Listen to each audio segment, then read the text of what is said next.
ബ്രഹ്മാനന്ദം പരമസുഖദം കേവലം ജ്ഞാനമൂർത്തിം ദ്വന്ദ്വാതീതം ഗഗനസദൃശം തത്വമസ്യാധിലക്ഷ്യം ഏകം നിത്യം വിമലമജലം സർവധീ സാക്ഷിഭൂതം ഭാവാതീതം ത്രിഗുണരഹിതം സദ്ഗുരും തം നമാമി, സദ്ഗുരും തം നമാമി, സദ്ഗുരും തം നമാമി. എല്ലാവർക്കും വിനീതമായ നമസ്കാരം. ധന്യമായ ഈ ചടങ്ങ് ഇവിടെ സംഘടിപ്പിച്ച 350 നമ്പർ ഓതറ ശാഖയുടെ ബഹുമാനപ്പെട്ട സാരഥികളെ, എൻ്റെ പ്രിയ സുഹൃത്തു കൂടിയായ ശ്രീ അനീഷ്, അതുപോലെ നമുക്ക് സ്വാഗതം ആശംസിച്ച ശ്രീ വിനയ്കുമാർ അവർകൾ, അതോടൊപ്പം ശാഖയുടെ ശാഖാതല പോഷക സംഘടന ഭാരവാഹികളെ, സർവോപരി എൻ്റെ പ്രിയപ്പെട്ട കുടുംബാംഗങ്ങളെ, നിങ്ങൾക്കേവർക്കും ശ്രീനാരായണ ഗുരുദേവ നാമധേയത്തിൽ വിനീതമായ പ്രണാമം ആമുഖമായി സമർപ്പിക്കട്ടെ. നമ്മളെ സംബന്ധിച്ചിടത്തോളം ഇന്ന് നമ്മളിവിടെ സംവദിക്കുന്ന വിഷയമെന്ന് പറയുന്നത് മഹാഗുരു കരുതലിൻ്റെ കനിവിടം എന്നതാണ്. ഈ ഒരു വിഷയം നമ്മൾ ചർച്ചയ്ക്കെടുക്കുമ്പോൾ ആരാണ് ഗുരു, എന്താണ് ഗുരു, അതാദ്യം അറിയണം നമ്മൾ. ഗുരു ശബ്ദത്തിന് പ്രകാശസ്വരൂപൻ എന്നാണ് അർത്ഥം. ഗുഗാരശ്ചന്ധകാരശ്ച രുഗാരസ്തന്നിരോധകഃ അന്ധകാര വിനാശിത്വാത് ഗുരുരിത്യഭിധീയതേ എന്ന സൂക്തം നമ്മളെ പഠിപ്പിച്ചു തരുന്നു. സർവപ്രകാരേണയുള്ള അജ്ഞാനമാകുന്ന അന്ധകാരത്തിൽ നിന്ന് അറിവിൻ്റെ വെള്ളിവെളിച്ചത്തിലേക്ക് നമ്മെ നയിക്കുന്ന ചൈതന്യമാണ് ഗുരു എന്നാണ് നമ്മളെ ഈ സൂക്തം പഠിപ്പിച്ചു തരണത്. ഇപ്രകാരമുള്ള അജ്ഞാനത്തിൽ നിന്നും വെളിച്ചത്തിലേക്ക് അല്ലെങ്കിൽ അറിവിലേക്ക് നമ്മെ നയിക്കുന്ന ഒരു ഉത്തമനായ ഗുരുവിൻ്റെ കനിവും കരുതലും ആർക്ക് കരഗതമാകുന്നുവോ അവൻ പൂർണ്ണനായി ഭവിക്കും എന്നാണ് പറയുന്നത്. ഗുരോരനുഗ്രഹേണൈവ പുമാൻ പൂർണ്ണപ്രബധ്യതേ എന്നാണ് അതിൻ്റെ സാരമാണ് നമ്മളിവിടെ ചർച്ച ചെയ്തത്. ഇനി നമ്മൾ ഗുരുധ്യാനം ഒന്നെടുത്ത് നോക്കിയാൽ എന്താ പറയുക അതിൽ? ഓം ഗുരുർബ്രഹ്മ ഗുരുർവിഷ്ണു ഗുരുർദേവോ മഹേശ്വര ഗുരുസാക്ഷാത് പരം ബ്രഹ്മ തസ്മൈ ശ്രീ ഗുരവേ നമഃ. സൃഷ്ടിയുടെ ദേവത ബ്രഹ്മാവാണ്, നമുക്കെല്ലാവർക്കും അറിയാം, നമ്മൾ പഠിച്ചിട്ടുള്ളതാണ്. സൃഷ്ടികർമ്മത്തിൻ്റെ മൂർത്തിഭാവം എന്ന് പറയുന്നത് ആ ദേവതാ സങ്കല്പം ബ്രഹ്മാവാണ്. ഇവിടെ ജീവനുകളിൽ അറിവ് പകർന്ന് അവരിൽ ആത്മീയമായ പ്രകാശം നിറച്ച് ശ്രീനാരായണ ഗുരുദേവനിലേക്ക് വരുമ്പോൾ ആത്മീയതയ്ക്കൊപ്പം തന്നെ ചേർത്ത് നിർത്തിക്കൊണ്ട് ഭൗതികതയുടെ അറിവിൻ്റെ തലങ്ങൾ കൂടി സമന്വയിപ്പിച്ചുകൊണ്ട് ഒരു മനുഷ്യനെ, നല്ല മനുഷ്യനെ എങ്ങനെ സൃഷ്ടിച്ചെടുക്കാമെന്ന് ലോകത്തെ പഠിപ്പിച്ച ഋഷിയാണ് ശ്രീനാരായണ ഗുരുദേവൻ. അപ്പോൾ ജീവനുകളുടെ അകതാരിൽ വെളിച്ചം പകർന്ന് ബാഹ്യ ആഭ്യന്തര ശുചിത്വം പ്രദാനം ചെയ്തുകൊണ്ട് നല്ല മനുഷ്യനെ സൃഷ്ടിച്ചു ഗുരു. ആ നല്ല മനുഷ്യരടങ്ങുന്ന ഒരു നല്ല സമൂഹത്തെ സൃഷ്ടിച്ചു ഗുരു. അതുകൊണ്ട് ഗുരു സൃഷ്ടികർത്താവാണ്. എന്തിൻ്റെ സൃഷ്ടികർത്താവ് എന്ന് ചോദിച്ചാൽ, ഒരു സംസ്കാര സമ്പന്നമായ നല്ലൊരു സംസ്കാരത്തിൻ്റെ ഉടമകളായ മനുഷ്യരടങ്ങുന്ന ഒരു സമൂഹ സൃഷ്ടിക്ക് കാരണമായി ഭവിച്ച ചൈതന്യമാണ് ശ്രീനാരായണ ഗുരുദേവൻ. അതുകൊണ്ട് ഗുരു നമുക്ക് ബ്രഹ്മാവാണ്. ആ ശ്ലോകം അടുത്തത് പറയുന്നു, ഗുരുർ വിഷ്ണു. ഗുരു വിഷ്ണുവാണ്. പരിപാലനത്തിൻ്റെ ദേവതയെയാണ് നമ്മൾ വിഷ്ണു എന്ന് സംബോധന ചെയ്യുന്നത്. ഇവിടെ മനുഷ്യ മനസ്സുകളിൽ അറിവിൻ്റെ നിറദീപം തെളിയിച്ചു വച്ച് അതണയാതെ പരിപാലിച്ച് ഈ ആത്മീയമായ അറിവും വെളിച്ചവും അന്ധകാര ജടിലമായ മനുഷ്യ മനസ്സുകളിലേക്ക് സന്നിവേശിപ്പിച്ചുകൊണ്ട് ഈ സമൂഹത്തെ ശാന്തിപൂർണമായി നയിക്കുന്ന ചൈതന്യമാണ് ഗുരു. ആ ഗുരു നമുക്ക് ബ്രഹ്മാവാണ്, പരിപാലനത്തിൻ്റെ ദേവതയാണ്. ഇന്ന് വിശിഷ്യ മലയാളമണ്ണ് ഏതെല്ലാം രംഗങ്ങളിൽ സ്വാതന്ത്ര്യവും സുഖവും സന്തോഷവും അനുഭവിക്കുന്നുവോ അതിനെയെല്ലാം പരിപാലിച്ച് നമ്മെ പ്രാപ്തരാക്കിയത് ശ്രീനാരായണ ഗുരുദേവനാണ്. അതുകൊണ്ട് ഗുരു നമുക്ക് വിഷ്ണുവാണ്, പരിപാലനത്തിൻ്റെ ദേവതയാണ് ഗുരു. മൂന്നാമത് വരുന്നു ഗുരു ദേവോ മഹേശ്വര. ഗുരു മഹേശ്വരനാണ്. സംഹാരമൂർത്തിയായിട്ടാണ് മഹേശ്വരനെ നമ്മൾ ഗണിക്കുന്നത്. ഇപ്പം എങ്ങനെയാണ് നമുക്ക് ഗുരു മഹേശ്വരനാകുന്നത്? സർവപ്രകാരേണയുള്ള അബദ്ധജടിലമായ അന്ധകാരത്തെയും അന്ധവിശ്വാസങ്ങളെയും ജ്ഞാനാഗ്നിയാൽ ചുട്ട് ചാമ്പലാക്കി മനുഷ്യ മനസ്സുകളിൽ നിർഭരമായിരിക്കുന്ന സർവപ്രകാരേണയുള്ള ആസുരിക വാസനകളെയും സംഹരിക്കുന്ന മൂർത്തിയാണ് ശ്രീനാരായണ ഗുരുദേവൻ. ഒരു ഗുരു ശ്രീനാരായണ ഗുരുദേവനെ സംബന്ധിച്ച് തെറ്റ് ചെയ്തവൻ്റെ ഉള്ളിൽ നടമാടിയിരുന്ന, നൃത്തം ചെയ്തിരുന്ന സർവപ്രകാരേണയുള്ള ആസുരിക വാസനകളെയും അനുകമ്പാപൂർവം കാരുണ്യപൂർവം തിരുത്തിക്കൊടുത്ത ഋഷിയാണ് ശ്രീനാരായണ ഗുരുദേവൻ. തെറ്റ് ചെയ്തവരെ പീഡിപ്പിച്ച ഗുരു അല്ല ശ്രീനാരായണ ഗുരുദേവൻ. അവിടെയാണ് ഗുരുവിൻ്റെ കനിവ്. ആ കനിവിൻ്റെ കേദാരഭൂമിയാണ് ശ്രീനാരായണ ഗുരുദേവൻ. തെറ്റു ചെയ്തവരെ ശിക്ഷിക്കാത്ത ഒരവതാരമൂർത്തിയെ നിങ്ങൾക്ക് ചരിത്രമെടുത്ത് പരിശോധിച്ച് കണ്ടെത്താൻ സാധിക്കുമെങ്കിൽ അത് ഗുരുവിനപ്പുറം മറ്റൊരാളില്ല.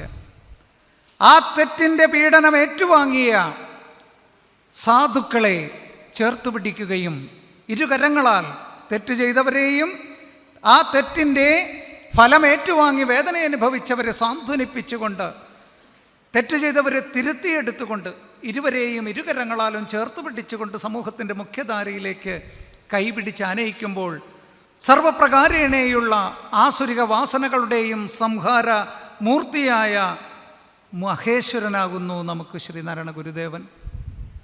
ഇതാണ് ഗുരു സാക്ഷാത്. അടുത്തത് വരുന്നു. അപ്പോൾ ഗുരു ബ്രഹ്മാവാണ്, ഗുരു വിഷ്ണുവാണ്, ഗുരു മഹേശ്വരനാണ്. അതേസമയം പറയുകയാണ് ഗുരു സാക്ഷാത് പരം ബ്രഹ്മ. ഗുരു സാക്ഷാത് ബ്രഹ്മത്തിൻ്റെ നേർക്കാഴ്ചയാണ്, ബ്രഹ്മസ്വരൂപമാണ് എന്ന് പറഞ്ഞു തരികയാണ്. എന്തുകൊണ്ടായിരിക്കും? ഒരു മനുഷ്യ ജന്മത്തിൻ്റെ ആത്യന്തിക ലക്ഷ്യമെന്ന് പറയുന്നത് മോക്ഷമാണ്. ആ മോക്ഷപദത്തിലേക്ക് സർവപ്രകാരേണയുള്ള ശുദ്ധി വരുത്തിക്കൊണ്ട് മനുഷ്യനെ കൈപിടിച്ചാനയിച്ച ചൈതന്യമാണ് ശ്രീനാരായണ ഗുരുദേവൻ. ഇന്നും അഭംഗുരം, ആ അനുസ്യൂതം, ആ ഒരു അനുഗ്രഹ വർഷം തൂകിക്കൊണ്ട് ഗുരു അത് തുടർന്നു കൊണ്ടിരിക്കുന്നു എന്നുള്ളതാണ് ഗുരുവിൽ വിശ്വസിച്ച് ജീവിതം നയിക്കുന്നവരുടെ അനുഭവ സാക്ഷ്യമാണിത്.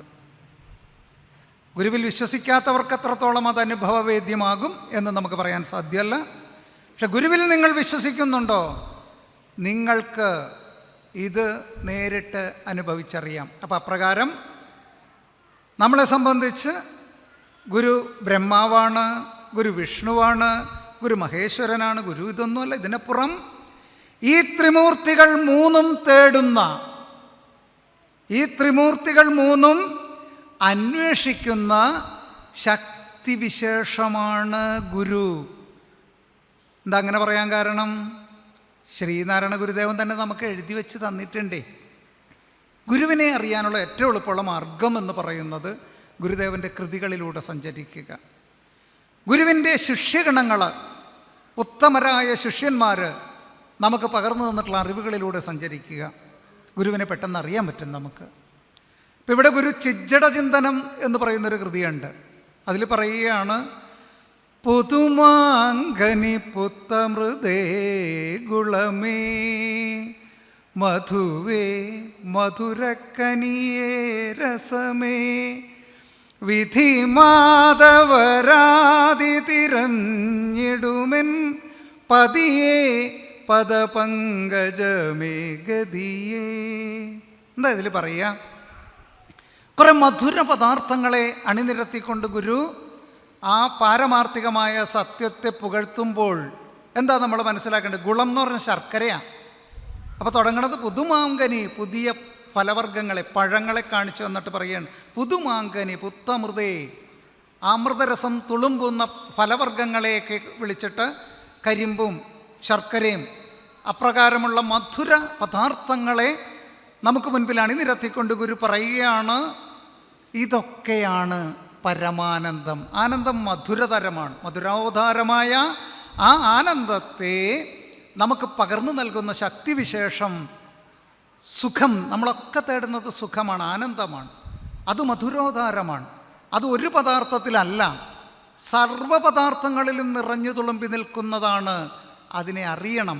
നമ്മൾ സുഖം തേടുന്നവരാണ്, പക്ഷെ നമ്മൾ പുറത്താ തേടുന്നത് സുഖം. അത് പുറത്തല്ല ഇരിക്കുന്നതെന്ന് കൂടി ഇതിലൂടെ പഠിപ്പിച്ചു തരികയാണ്. എന്നിട്ട് അതിൻ്റെ 3-ാമത്തെ വരിയിലാണ് പറയുന്നത്, വിധി മാധവരാതി തിരഞ്ഞിടുമെൻ.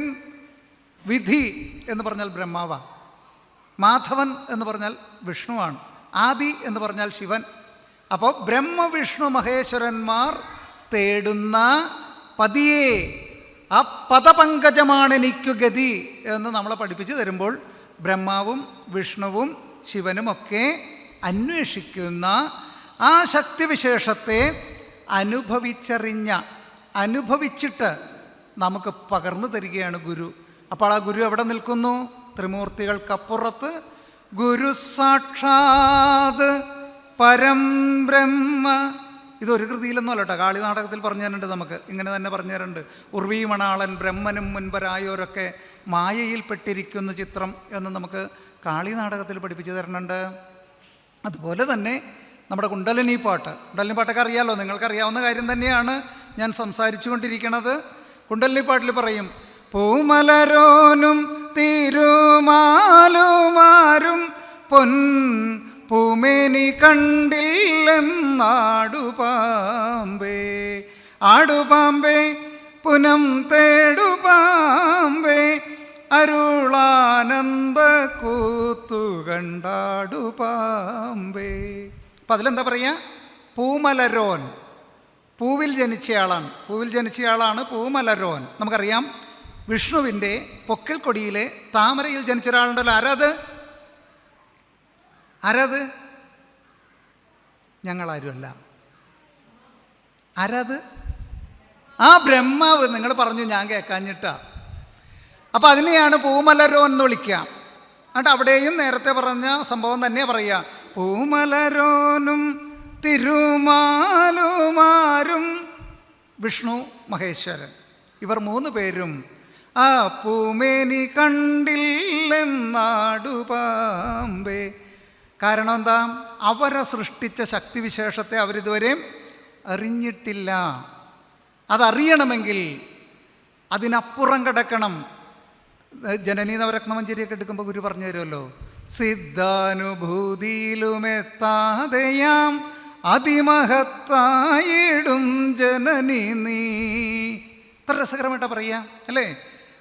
ഒരുപാട് സിദ്ധികൾ യോഗ സാധനയിലൂടെ തപശ്ചര്യകളിലൂടെ മുന്നേറുമ്പോൾ ധാരാളം സിദ്ധികൾ കടന്നു വരും. പക്ഷേ അതിൽ ഭ്രമിച്ച് നിന്നു പോകരുത്, അതിനപ്പുറത്തേക്ക് പോകാൻ സാധിക്കണം. ഇവിടെ ബ്രഹ്മ വിഷ്ണു മഹേശ്വരന്മാർ ഗുണത്തിനതീതരല്ല, അതാണ് കാര്യം. ഗുണവിധേയമാണ്. സത്വരജസ് തമോ ഗുണാത്മികകളാണ് അവർ. സത്വഗുണം ബ്രഹ്മാവ്, അതുപോലെ തന്നെ നമ്മുടെ രജോ ഗുണത്തിൽ വർത്തിക്കുമ്പോൾ, സത്വഗുണത്തിൽ വിഷ്ണു വർത്തിക്കുമ്പോൾ, തമോ ഗുണത്തിൽ 3 ഗുണങ്ങളും ഇവരിൽ പ്രകർഷേണ പ്രകാശിക്കുമ്പോഴും ഓരോ ഗുണങ്ങളെ വിശേഷണ ഉയർത്തിക്കൊണ്ടാണ് അവരുടെ ഓരോ കർമ്മങ്ങൾ, സൃഷ്ടി സ്ഥിതി സംഹാര പ്രക്രിയ ഇവർ നടത്തുന്നത്. അതുകൊണ്ടാണ് ഇവർക്ക് ആ ബ്രഹ്മത്തെ സാക്ഷാത്കരിക്കാൻ പ്രയാസം വരണതേ. അതുകൊണ്ടാണ്. അല്ലെങ്കിൽ നമ്മൾ വിചാരിക്കും ബ്രഹ്മാവല്ലേ വലുത്, വിഷ്ണു അല്ലേ വലുത്, ശിവനല്ലേ വലുതെന്നൊക്കെ നമ്മൾ വിചാരിക്കും. അതിൻ്റെ കാരണം ഇതാണ്, ഗുണാതീതരല്ല അവർ. ബ്രഹ്മം എന്ന് പറയുന്നത് എന്താണ്? ജാതി നീതി കുലഗോത്ര ദൂരകം നാമരൂപഗുണദോഷവർജിതം ദേശകാല വിഷയാദിവർത്തിയത് ബ്രഹ്മതത്വമസി ഭാവയാത്മനി. അതിന് ജാതിയില്ല, നീതിയില്ല, ഗുണമില്ല, ഒരു ഗുണവുമില്ല. അതുകൊണ്ടാണ് അതിനെ നിർഗുണം എന്ന് വിളിക്കുന്നത്. ഗുണമില്ല എന്ന് പറഞ്ഞാൽ നിർഗുണമാണ്, ഗുണാതീതമാണ്. അപ്പോൾ ആ ബ്രഹ്മത്തിൻ്റെ ശക്തിവിശേഷമല്ല ഇവിടെ കാണുന്നതെല്ലാം എന്ന് ചോദിച്ചാൽ, ബ്രഹ്മത്തിൽ ശക്തി സ്പന്ദിച്ചിട്ട് ആദ്യം മായ സംഭൂതമാകുന്നു.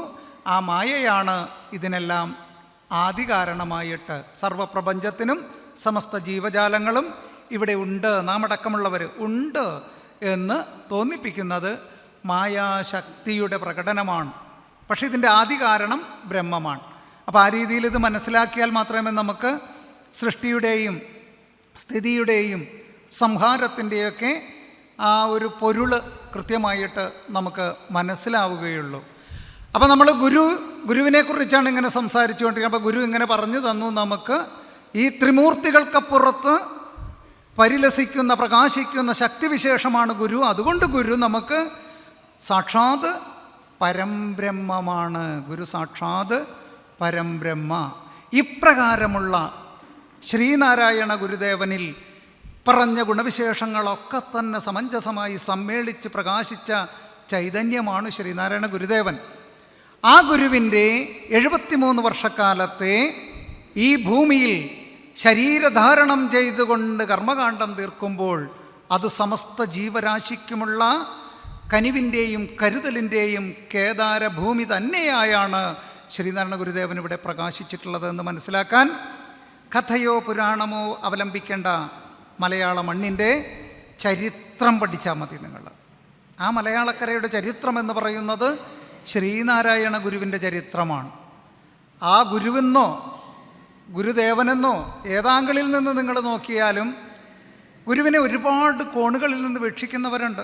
സാമുദായിക പരിഷ്കർത്താവാണെന്ന് പറയുന്നവരുണ്ട്, ഒരു സാമുദായിക ആചാര്യനാണ് എന്ന് പറയുന്നവരുണ്ട്, കൺകണ്ട ദൈവമായി ആരാധിക്കുന്നവരുണ്ട്, സർവപ്രകാരേണയുള്ള കാരുണ്യമൂർത്തിയായ ഈശ്വരനാണ് എന്നൊക്കെ പറയുന്നവർ ഒരുപാട് കോണുകളിൽ നിന്നിട്ട്, ധാരാളം കോണുകളിൽ നിന്ന് ഗുരുവിനെ കാണുന്നവരുണ്ട്. എല്ലാ അർത്ഥത്തിലും ഗുരു എല്ലാവർക്കും അനുരൂപനാണ്. ഇപ്പോൾ നമ്മുടെ കുമാരനാശാൻ പറയുന്നുണ്ടല്ലോ, ഗുരു എന്താണ് എന്ന് അവതരിപ്പിക്കുന്നുണ്ട് ആശാൻ. വിദ്വാൻ, വിദ്വജ്ജനങ്ങൾക്ക്, ഒരു വിദ്വാൻ്റെ മുൻപിൽ ഗുരു വിദ്വാനാണ്. വിദ്വാൻ വിദ്വജ്ജനങ്ങൾക്ക്, അലസൻ അലസരായോർക്ക്. ലൈസിയാണെങ്കിൽ അവിടെ ഗുരു ലൈസിയാണ്, ഒരു കുഴപ്പമില്ല. വിദ്വാൻ വിദ്വജ്ജനങ്ങൾക്ക്, അലസൻ അലസരായോർക്കും, അജ്ഞർക്കും അജ്ഞൻ. ഒരു പാമരൻ്റെ മുൻപിൽ ഗുരു മഹാപണ്ഡിതനായി അവതരിക്കുന്നില്ല. അവൻ്റെ തലത്തിലേക്ക് വഴങ്ങി നിന്നുകൊണ്ട് അവനെ ചേർത്ത് പിടിക്കുന്ന കാരുണ്യത്തിൻ്റെയും കരുതലിൻ്റെയും നിറദീപമായിട്ട് നമുക്ക് ഗുരുവിനെ കാണാം. വിദ്വാൻ വിദ്വജ്ജനങ്ങൾ, കലസൻ അലസരായോർക്കും, അജ്ഞർക്കും അജ്ഞൻ. വൃദ്ധന്മാർക്കൊക്കെ വൃദ്ധൻ. ആ ഒരു വന്ധ്യവയോധികൻ്റെ അടുത്ത്, അല്ലെങ്കിൽ നിരാലംബനായി നിൽക്കുന്ന ഒരു വയോധികൻ്റെ അടുത്ത് ഗുരു അവന് ചേരുന്ന വിധത്തിൽ അവനെ ചേർത്ത് പിടിക്കുന്ന വൃദ്ധ സഹചാരിയായിട്ട് വർത്തിക്കുന്നത് നമുക്ക് കാണാം. അപ്പോൾ അവിടെ വൃദ്ധന്മാർക്കൊക്കെ വൃദ്ധൻ, ബഹുവിലസിതമായി ഹന്തബാലർക്കു ബാലൻ, സദ്യോഗീന്ദ്രർക്കു യോഗീശ്വരൻ. ഒരു യോഗിയുടെ തലത്തിലാണ് ഗുരു നിൽക്കുന്നതെങ്കിൽ അവിടെ ഗുരുവിന് ചുറ്റും നിൽക്കുന്നതൊക്കെ യോഗീശ്വരന്മാരാണ്. അപ്പോൾ ഏതിനും എന്തിനും വഴങ്ങിക്കൊടുക്കുന്ന ശക്തിവിശേഷമാണ് ശ്രീനാരായണ ഗുരുദേവൻ. സന്മാർഗ പ്രദീപകമായ ജീവിത വീതികളിലേക്ക് ജീവനുകളെ നയിക്കുവാൻ ഏതു തലത്തിലാണ് നിൽക്കേണ്ടത് എന്ന് കൃത്യമായി തീരുമാനമെടുത്ത് അത് പ്രവൃത്തിപഥത്തിൽ എത്തിച്ച് വിജയിപ്പിച്ച ചൈതന്യമാണ് ശ്രീനാരായണ ഗുരുദേവൻ. അതുകൊണ്ടാണ് ആശാൻ പറഞ്ഞത്, സദ്യോഗീന്ദ്രർക്ക് യോഗീശ്വരൻ അത് സകല ജ്ഞാനിനാം ജ്ഞാനിവര്യൻ സിദ്ധിച്ചല്ലോ എനിക്കിങ്ങനെ ഗുരുവെന്നൻപിൽ ഞാൻ കുമ്പിടുന്നേന്നാണ് ആശാൻ നമ്മളോട് പറഞ്ഞു വെച്ച് തന്നത്. അപ്പോൾ അപ്രകാരമുള്ള ഗുരു മഹാഗുരു എന്നാണ് നമ്മുടെ വിഷയം തുടങ്ങുന്നത്.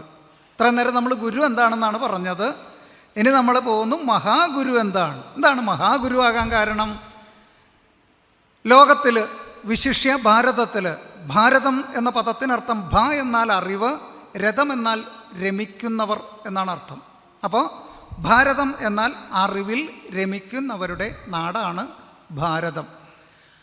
ഋഷീശ്വരന്മാർക്ക് ഒരു പഞ്ഞവുമില്ലാത്ത നാട്, സന്യാസികളുടെ നാടാണ് ഭാരതം. സന്യാസത്തിൻ്റെ നാടാണെന്ന് വിശ്വചിന്തകൻ റൊമാൻ റൊളാങ് അടിവരയിട്ട് പറഞ്ഞപ്പോൾ ആശാൻ പാടി, ശരിയാണ്, ഭാരതം സന്യാസത്തിൻ്റെ നാട് തന്നെയാണ്. പക്ഷേ സന്യാസികളില്ലിങ്ങനെ ഇല്ലില്ലമിയെന്നോർ വന്യാശ്രമമേലുന്നവരും ശ്രീ ഗുരുമൂർത്തേ. ജ്ഞാനത്തിൻ്റെ, കരുതലിൻ്റെ, കാരുണ്യത്തിൻ്റെ നിറദീപമായി പ്രകാശിച്ച ഇപ്രകാരമുള്ളൊരു ഗുരു വേറെയില്ല എന്ന് അനുഭവിച്ചറിഞ്ഞ ആശാനാണ് ലോകത്തോട് പറഞ്ഞത്. അപ്പം അപ്രകാരമുള്ള ഗുരുക്കന്മാർക്ക് നാട്ടിൽ ഒരു പഞ്ഞവുമില്ല, ധാരാളം ഗുരുക്കന്മാരുണ്ടായിരുന്നു, ഇപ്പോഴുമുണ്ട്. അവിടെ എന്തുകൊണ്ട് ഗുരു നമുക്ക് മഹാഗുരുവായിട്ട് പ്രകാശിക്കുന്നു എന്നാണ് നമ്മൾ ഇനി ചർച്ച ചെയ്യുന്നത്. മഹാഗുരു എന്ന് പറയുമ്പോൾ അത് സംഭവിക്കുന്നത് നൂറ്റാണ്ടുകൾക്കിടയിൽ, പോരാ സഹസ്രാബ്ദങ്ങൾക്കിടയിൽ എന്ന് പറയാം. ആയിരക്കണക്കിന് ആണ്ടുകളുടെ ഇടവേളകളിൽ സംഭവിക്കുന്നതാണ് മഹാഗുരുവിൻ്റെ ഉദയം. മഹാകവി വള്ളത്തോൾ നമുക്കത് വ്യക്തമായിട്ട് വൃത്തിയായിട്ട് എഴുതി വെച്ച് വന്നിട്ടുണ്ടല്ലേ.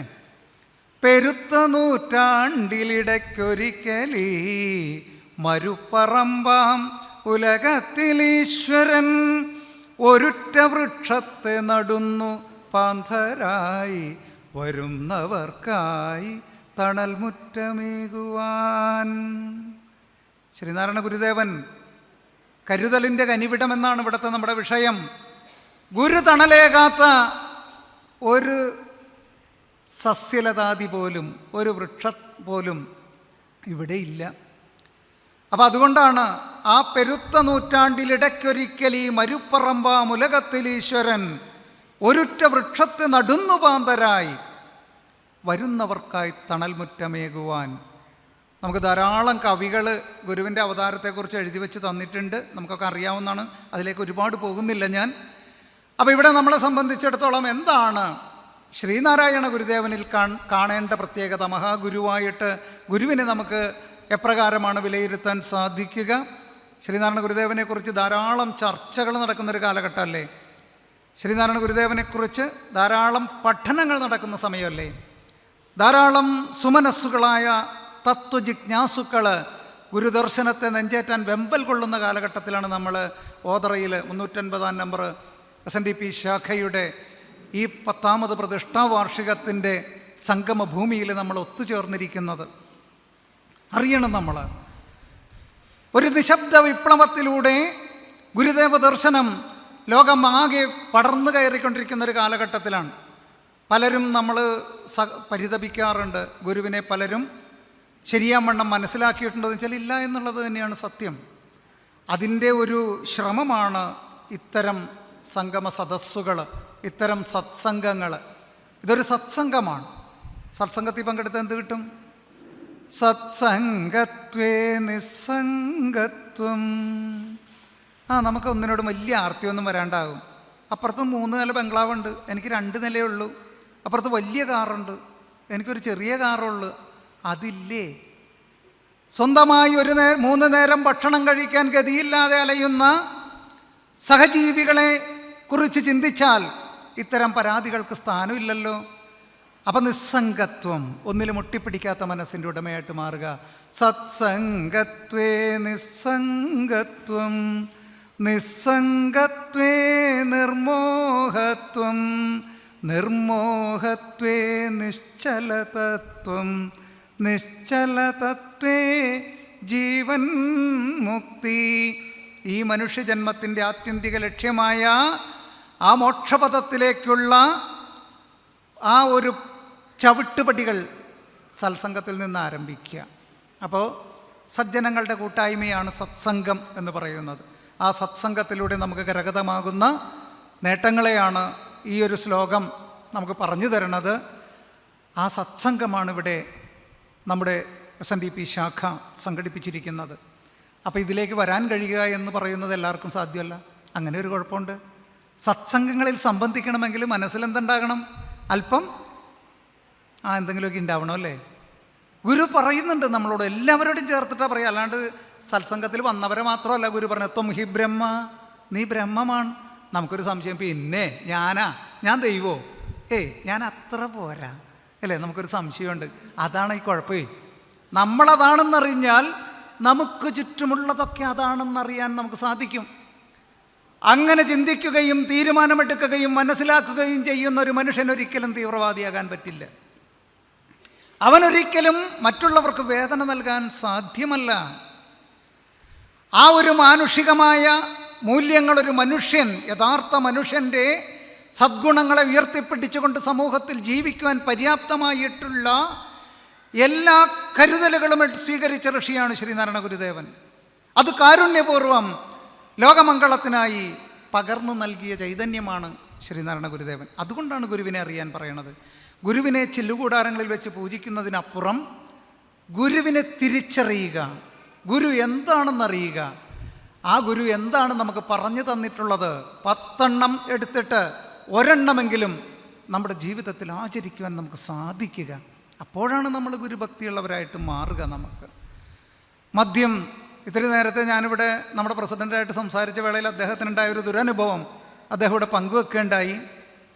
അദ്ദേഹത്തോടൊരു ചെറുപ്പക്കാരൻ എന്ന് പറയേണ്ട വിദ്യാർത്ഥി, അദ്ദേഹം പറഞ്ഞു അത്രേ, അത് ഗുരു പണ്ട് പറഞ്ഞതാണത്രേ.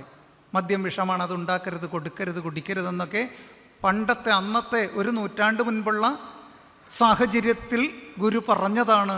ഇന്നതിന് വലിയ പ്രസക്തിയൊന്നുമില്ല, വേണമെങ്കിൽ ആകാമെന്നുള്ളൊരു ധ്വനി അദ്ദേഹം കൊടുത്തു എന്ന് പറയുമ്പോൾ നമ്മളെവിടെ നിൽക്കുന്നു എന്നാണ് നമ്മൾ ചിന്തിക്കേണ്ടത്. ഇത് മറ്റുള്ള മതസ്ഥരല്ല പറയുന്നത്, മറിച്ച് നമ്മുടെ ഗുരുവിൻ്റെ മക്കൾ എന്ന് അറിയുന്ന അഭിമാനിക്കുന്ന ആൾക്കാർ തന്നെ ഇങ്ങനെ ചിന്തിക്കുമ്പോഴാണ്, അവിടെയാണ് അപകടം. അപ്പം ഞാൻ പറഞ്ഞു വന്നത്, ചില്ലുകൂടാരങ്ങളിലല്ല ഗുരുദേവ പ്രതിഷ്ഠ നടക്കേണ്ടത്. അതിനപ്പുറം ഓരോ മനസ്സിലും ഗുരുദേവ പ്രതിഷ്ഠ നടക്കണം. ഗുരുവിൻ്റെ സദ്വാണികൾ നമ്മുടെ നിത്യജീവിതത്തിൽ നമുക്ക് സാധിക്കുന്നത് അവരവരുടെ ജീവിതത്തിൽ പകർത്തിക്കൊണ്ട് ജീവിതം ചിട്ടപ്പെടുത്താൻ നമുക്ക് സാധിക്കുമ്പോഴാണ് നമ്മളും ഒരു സജ്ജനമാകുന്നത്. അത്തരം സജ്ജനങ്ങളടങ്ങുന്ന സമൂഹം ശാന്തിപൂർണമായിരിക്കും. ഗുരു വിഭാവനം ചെയ്യുന്നത് ലോകമംഗളത്തെയാണ്. അവിടെ മുസൽമാനില്ല, ക്രൈസ്തവനില്ല, ഹൈന്ദവനില്ല, സിഖ്, ജൈന, പാഴ്സി, ബുദ്ധനൊന്നുമില്ല. ഗുരുവിൻ്റെ മുൻപിൽ മനുഷ്യനെ ഇത്ര കരുതലോടെ കാരുണ്യത്തോടെ നിരീക്ഷിച്ച് അവൻ്റെ ജീവിത വീതികൾ ശോഭനമാകുന്നതിന് വേണ്ടിയിട്ട് ആയുസ്സും വപുസും ഹോമിച്ച ഒരു ഋഷീശ്വരനെ നിങ്ങൾക്ക് ചരിത്രത്തിൽ വേറെ കാണിച്ചു തരാൻ പറ്റുമോ? എത്ര ത്യാഗമനുഭവിച്ചു. ഇന്നൊരു ചെറിയ സംഘടനയുടെ നേതൃസ്ഥാനത്ത് വന്നുകൊണ്ട് ഓരോ മനുഷ്യനും അനുഭവിക്കുന്ന കഷ്ടപ്പാടുകളും വേദനയും എണ്ണി പറയുമ്പോൾ നമ്മൾ ചിന്തിക്കണം, ഈ മഹാഗുരു എത്രത്തോളം ത്യാഗമാണ് ഈ ഒരു ജനതയ്ക്ക് വേണ്ടിയിട്ട്, ഈഴവകുലത്തിന് വേണ്ടിയിട്ടോ അല്ലെങ്കിൽ ഹിന്ദുമതത്തിന് വേണ്ടിയിട്ടൊന്നും അല്ല ഗുരു നിലപാടെടുത്ത്. വിശ്വഗുരുവാണ് ശ്രീനാരായണ ഗുരുദേവൻ. അവിടെ ഗുരുവിൻ്റെ മുൻപിലുണ്ടായിരുന്നത് മനുഷ്യനാണ്. ഒരു മനുഷ്യനെ പല്ല് തേക്കാൻ പറഞ്ഞു തന്ന, കൈകാൽ വിരലുകളിലെ നഖം മുറിച്ച് അഴുക്ക് കളഞ്ഞ് ശുദ്ധിയായിരിക്കാൻ പഠിപ്പിച്ച, കുളിക്കാൻ പഠിപ്പിച്ച, 1920 കുളിസംഘം വരെ രൂപീകരിച്ചു തന്ന ഒരു ഋഷി. അത് കരുതലല്ലേ? ആ കരുതൽ കാരുണ്യപൂർവം സമൂഹത്തിലേക്ക് കാരുണ്യപ്രവാഹമായി നിർഗളിക്കുമ്പോൾ ഇവിടെ ഒരു പുതിയ സംസ്കാരം ഉടലെടുത്തു. മലയാള മണ്ണിൽ മാറ്റത്തിൻ്റെ മഹാപ്രവാഹം തീർത്ത കരുതലും കാരുണ്യവുമായിരുന്നു ശ്രീനാരായണ ഗുരുദേവനെന്ന് നമ്മൾ തിരിച്ചറിയണ്ടേ? നമ്മുടെ ഈ മനുഷ്യജന്മം കൊണ്ട് നമുക്ക് എന്താണ് ഗുരുവിന് വേണ്ടി ചെയ്യാൻ സാധിക്കുക? അങ്ങനെ ചിന്തിച്ചാൽ ഒരിക്കലും ഗുരുവിന് വേണ്ടി നമ്മളൊന്നും ചെയ്യേണ്ട കാര്യമില്ല. നമ്മളതിന് അശക്തരാണ്. പക്ഷേ ആ ഗുരു അനുഭവിച്ച നമ്മൾക്ക് വേണ്ടി, ഈ ലോകത്തിന് വേണ്ടി ഗുരു ചെയ്തു പൂർത്തിയാക്കിയ കർമ്മകാണ്ഡത്തിൽ ഗുരുവിന് നേരിടേണ്ടി വന്ന സംഘർഷങ്ങളും ചരിത്രത്തിൻ്റെ തങ്കത്താളുകളിൽ രേഖപ്പെടുത്തി വച്ചിട്ടുള്ള സമസ്യകളും എല്ലാം ഒന്നെടുത്ത് പരിശോധിച്ചാൽ നമുക്കറിയാൻ പറ്റും, ഒരു സാധാരണ മനുഷ്യനെ കൊണ്ടിത് സാധ്യമല്ല. ആ കർമ്മകാണ്ഡ 73 വർഷക്കാലം ഒരൊറ്റയാൾ പട്ടാളമായി നിന്നുകൊണ്ടൊരു മഹാവിപ്ലവം സാധ്യമാക്കി ഒരു തുള്ളി രക്തം ചിന്താതെ വിജയിപ്പിച്ചെടുക്കുമ്പോൾ അതൊരു സാധാരണ മനുഷ്യനെ കൊണ്ട് സാധ്യമല്ല എന്ന തിരിച്ചറിവിലേക്കെങ്കിലും ഉണരാൻ നമുക്ക് സാധിക്കുമ്പോഴാണ് നാം ഒരു ഗുരുഭക്തനാവുക, അല്ലെങ്കിൽ ഒരു ശ്രീനാരായണ ഗുരു വിശ്വാസിയാവുക. ദേവനവിടെ നിൽക്കട്ടെ, ശ്രീനാരായണ ഗുരു വിശ്വാസിയാവുക. അതിലേക്കുണരാൻ നമുക്ക് സാധിക്കണം.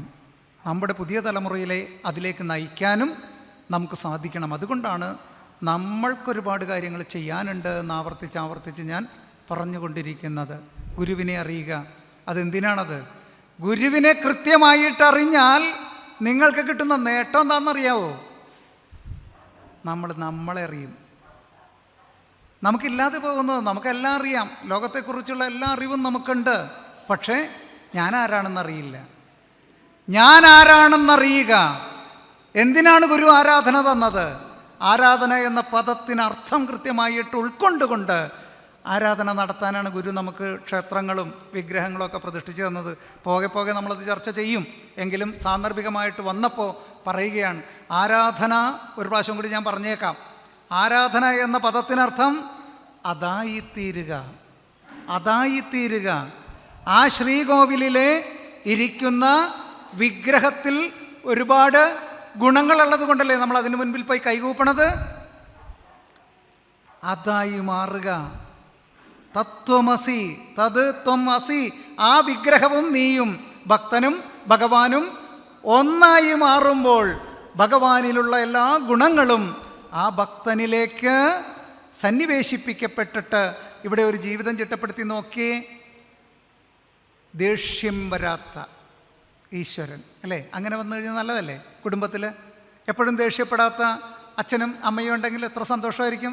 എപ്പോഴും ദേഷ്യം വരാത്ത മക്കളുണ്ടെങ്കിൽ എത്ര സന്തോഷപ്രദമായിരിക്കും. അപ്പോൾ അപ്രകാരം സർവ്വഗുണങ്ങളും, എന്തൊക്കെ ഗുണങ്ങളാണോ ഒരു ദേവതാ സങ്കല്പത്തിൽ നമ്മൾ പ്രതീക്ഷിക്കുന്നത്, ആ ഗുണങ്ങൾ നമ്മിൽ രൂപപ്പെടുത്തിയെടുക്കുക, പരുവപ്പെടുത്തിയെടുക്കുക. അത്തരം കാരുണ്യമുള്ള, അലിവുള്ള, സഹജീവി സ്നേഹമുള്ള, സഹജീവിയുടെ നൊമ്പരത്തിൽ അനുതാപം നുരയുന്ന ഒരു ഹൃദയത്തിൻ്റെ ഉടമയായിട്ട് മനുഷ്യൻ സംസ്കരിക്കപ്പെടണം.